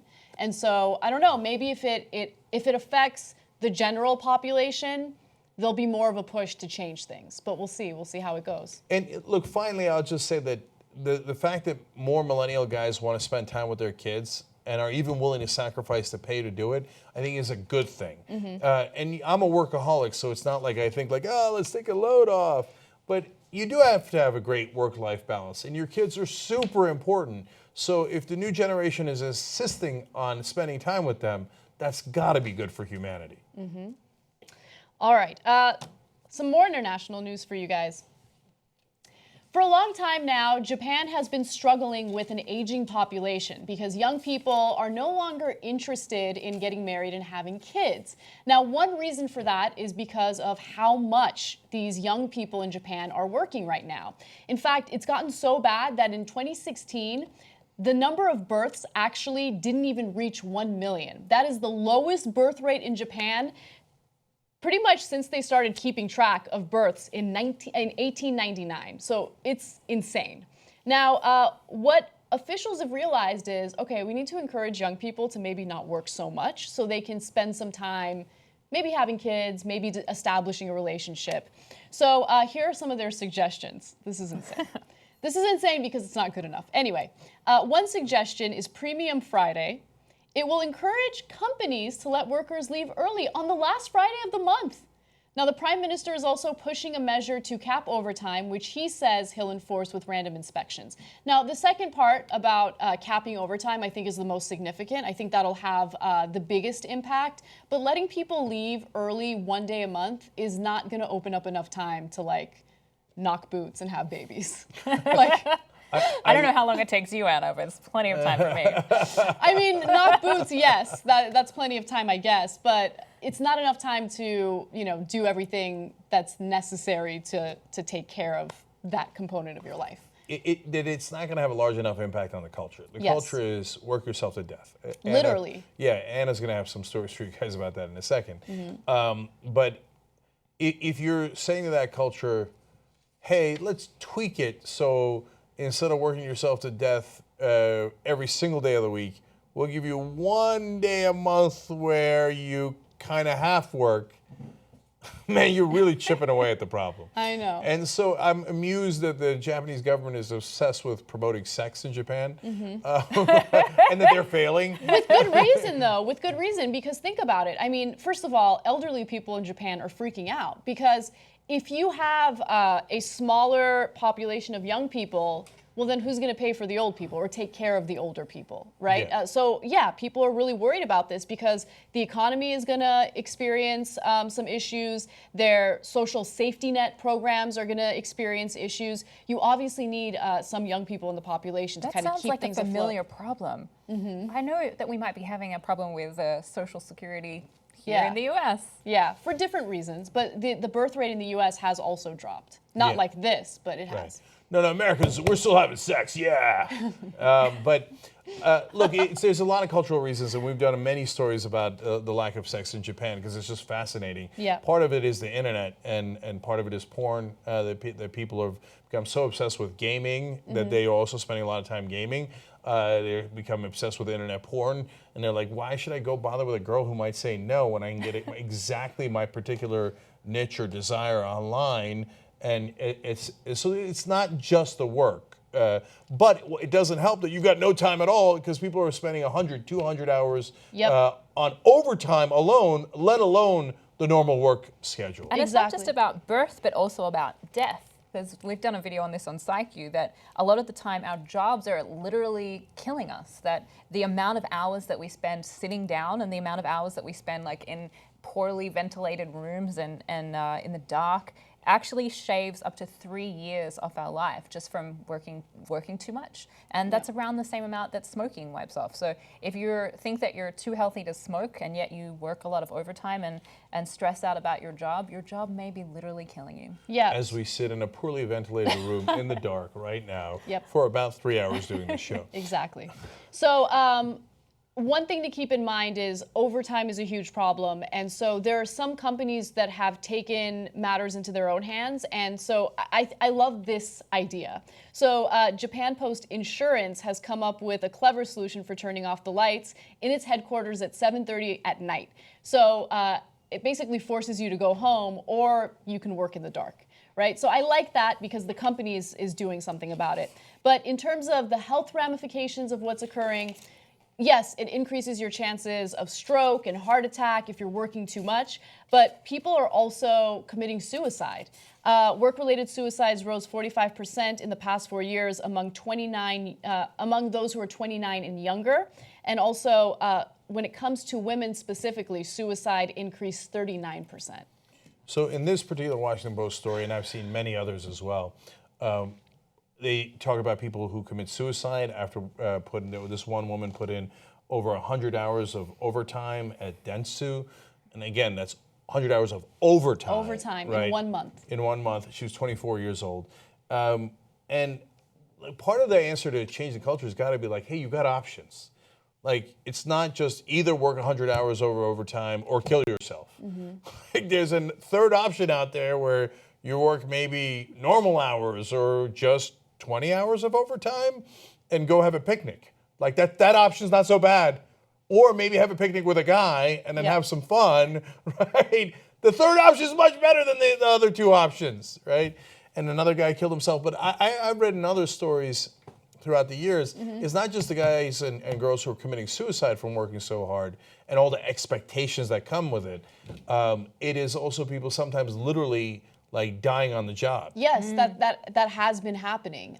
So it's an increasing problem in Japan, and you have to strike that balance. Here's what I don't get though. Why aren't companies doing something about this? And I totally understand that you want to get the most out of your employees, and it seems like having them there working overtime means you're getting more out of them. But this is part of a larger problem called presenteeism as opposed to absenteeism. And in the United States, so not in Japan, but here in the US, they say that presenteeism, like showing up to work when you're not really feeling like you should be there, particularly if you're ill, costs $344 billion to the US economy, which is 10 times more than absenteeism, which is not showing up to work when you really could work. Yeah, because people show up to work when they're sick, and then they get everyone else sick. And when you come to work and you're sick, you're not going to be as productive because you just can't. You're not feeling well. So you just come and you spread the virus because you want to be a work martyr, and you get everyone else sick and you make everyone miserable. Please stay home. Please stay home, work martyrs. Okay, Go so home. this whole video is actually directed at me. We colluded earlier. Right, totally guilty as charged. I come into work sick all the time. Let's find some balance, guys. Look, I like people who work hard. I'm going to keep it real. At the same time, if I had a couple of people die at work, I think I might reconsider. Right, so Japan's got a little bit of tweaking of the culture to do, I think, to say the least. Yep. All right, let's do the last story, because I love the last story. Let's do it. More and more workers are turning to microdosing just to be able to cope with life. Now, what is microdosing? Well, it's when you take tiny doses of certain drugs like LSD in order to open up your mind and have an easier time with difficult tasks throughout the day. In fact, there's a woman who wrote a book about this. Her name is Ayelet Waldman. And the book is super interesting. It's titled A Really Good Day, How Microdosing Made a Mega Difference in My Mood, My Marriage, and My Life. And so what she does is she takes 10 micrograms of acid underneath her tongue, about 1/10 of the typical recreational dose every third day. She experimented with this for a month, and she realized that it had a huge positive impact on her life. So she said, for the first time in so long, I feel happy, not giddy or out of control, just at ease with myself and the world. When I think about my husband and my children, I feel a gentle sense of love and security. I'm not anxious for them or annoyed with them. When I think of work, I feel optimistic, brimming with ideas, yet not spilling over.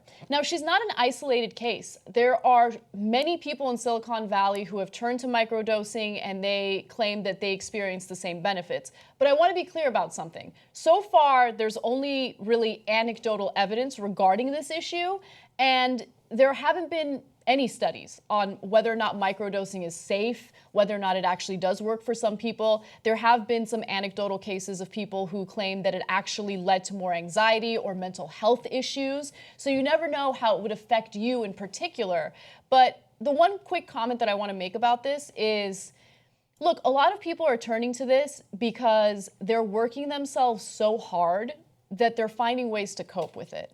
And I think that's a little problematic, right? Where it's like there are people who take other non-psychoactive drugs like modafinil in order to be alert and awake with as little sleep as possible. Caffeine. Right? Caffeine is another example. I mean, that's what people have been using for a long time now.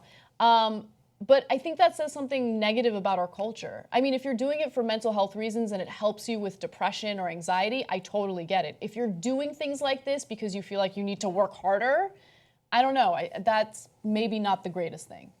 So I have a very strong, uneducated opinion on this. Okay. But before we get to that, I'm curious what Jade thinks, because she might have an educated opinion on this. I'm a neuroscientist. Yeah. When we were talking about the story earlier, I was like, we have to do this story because it's a neuroscience story. So you've got a good point in that there isn't enough research on the effects of LSD, and particularly on the effects of microdosing.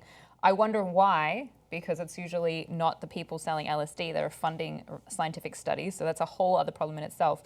But the research, there's some research on LSD going back to the 1960s that shows that there is a very similar state of mind between what's brought on in a drug-induced state and what's brought on in when you're in flow mode. You know, when you're working on something really creative and you find yourself in flow, you're in a similar brainwave pattern between those two states. So, you know, there's a rise in the study of mindfulness. You heard that fashion, like that we need to be more mindful. And so people are advocating for doing more, doing yoga and meditation, exactly.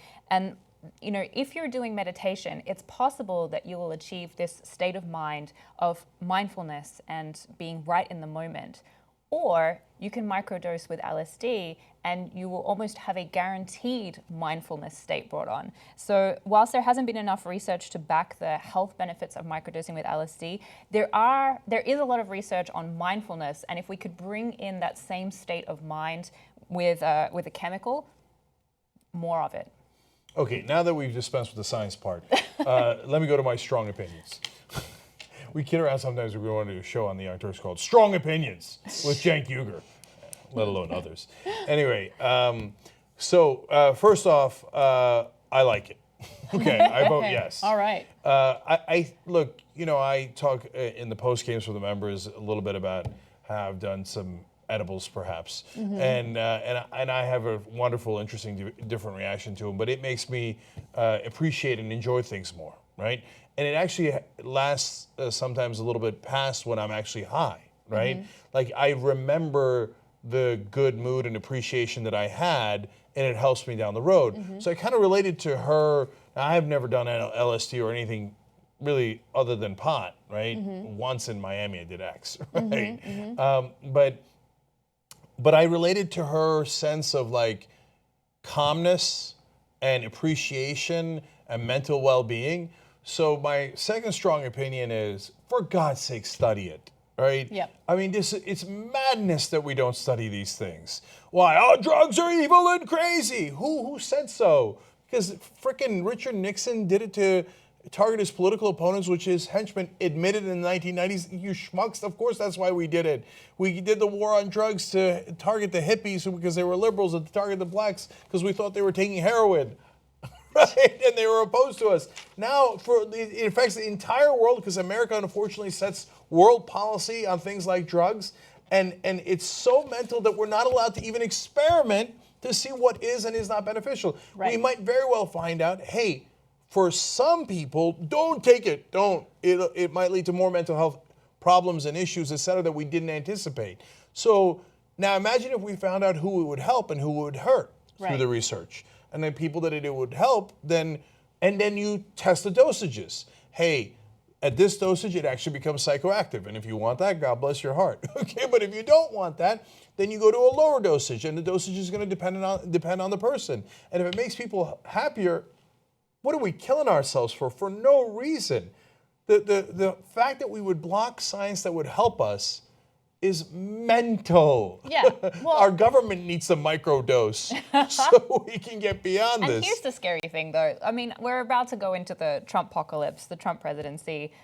Scientists everywhere are terrified that their budgets are about to be cut. Do you think that under a Trump presidency, a scientist that pitched research into LSD microdosing is going to be looked upon favorably? Like, we're in this... and it does, look, Trump, of course, I don't think would look at that type of study and the people favorably. He puts in place. But we have a long history in this country of politicians, Democrats and Republicans, who have done everything they can to stop research into these types of drugs. And, you know, look, it's a common theme. It's always because of corporate interests, right? Marijuana is the prime example of that. Why would pharmaceutical companies want to have competition to a painkiller like OxyContin when marijuana can be grown in your backyard and they can't make money off of it? You know? So that's just one example, but... Yeah, it's and there's something to keep in mind. That's right, and this is not a new concept in two different ways. One, a lot of cultures throughout the world would trip on psychoactive stuff that was in the plants. That's where all this stuff came from in the first place, right? Mhm. And that was part of human culture until we corporatized everything. And they're like, well, we can't make enough money from the plants. So let's instead, create these chemicals that do it and are slightly more dangerous because you get hooked on them simpler, and let's outlaw the plants. Oh God, Jesus Christ, what are we doing, right? And then finally, Jade, you're actually a tiny bit wrong on the LSD. Actually, the American government has experimented a lot with LSD.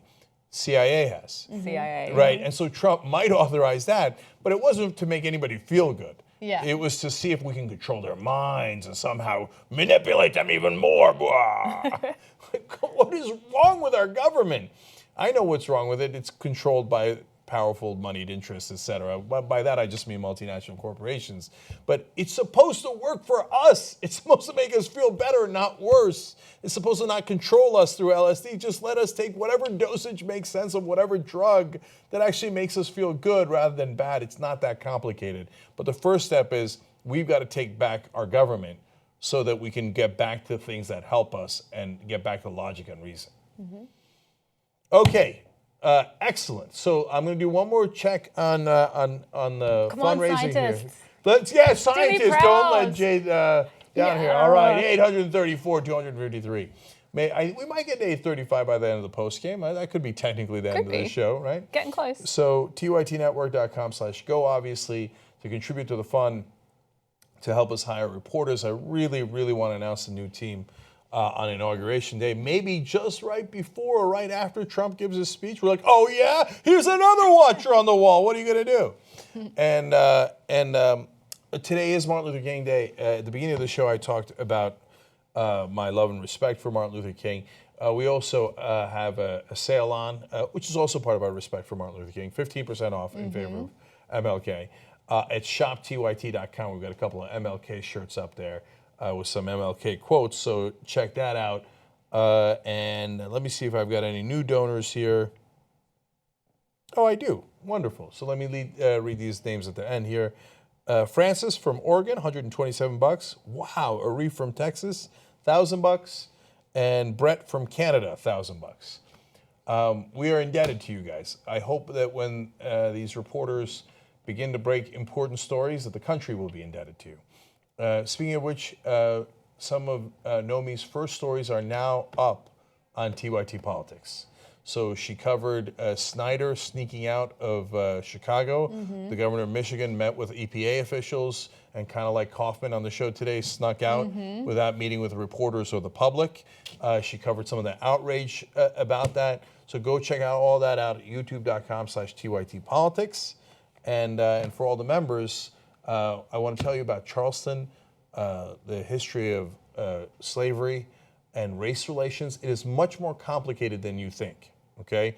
And so I learned a lot in some things that were expected and some things that were totally unexpected.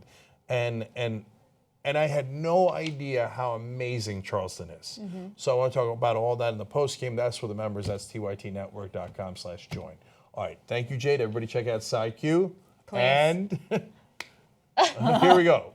Bye-bye. We got to warn people ahead of time. Come on.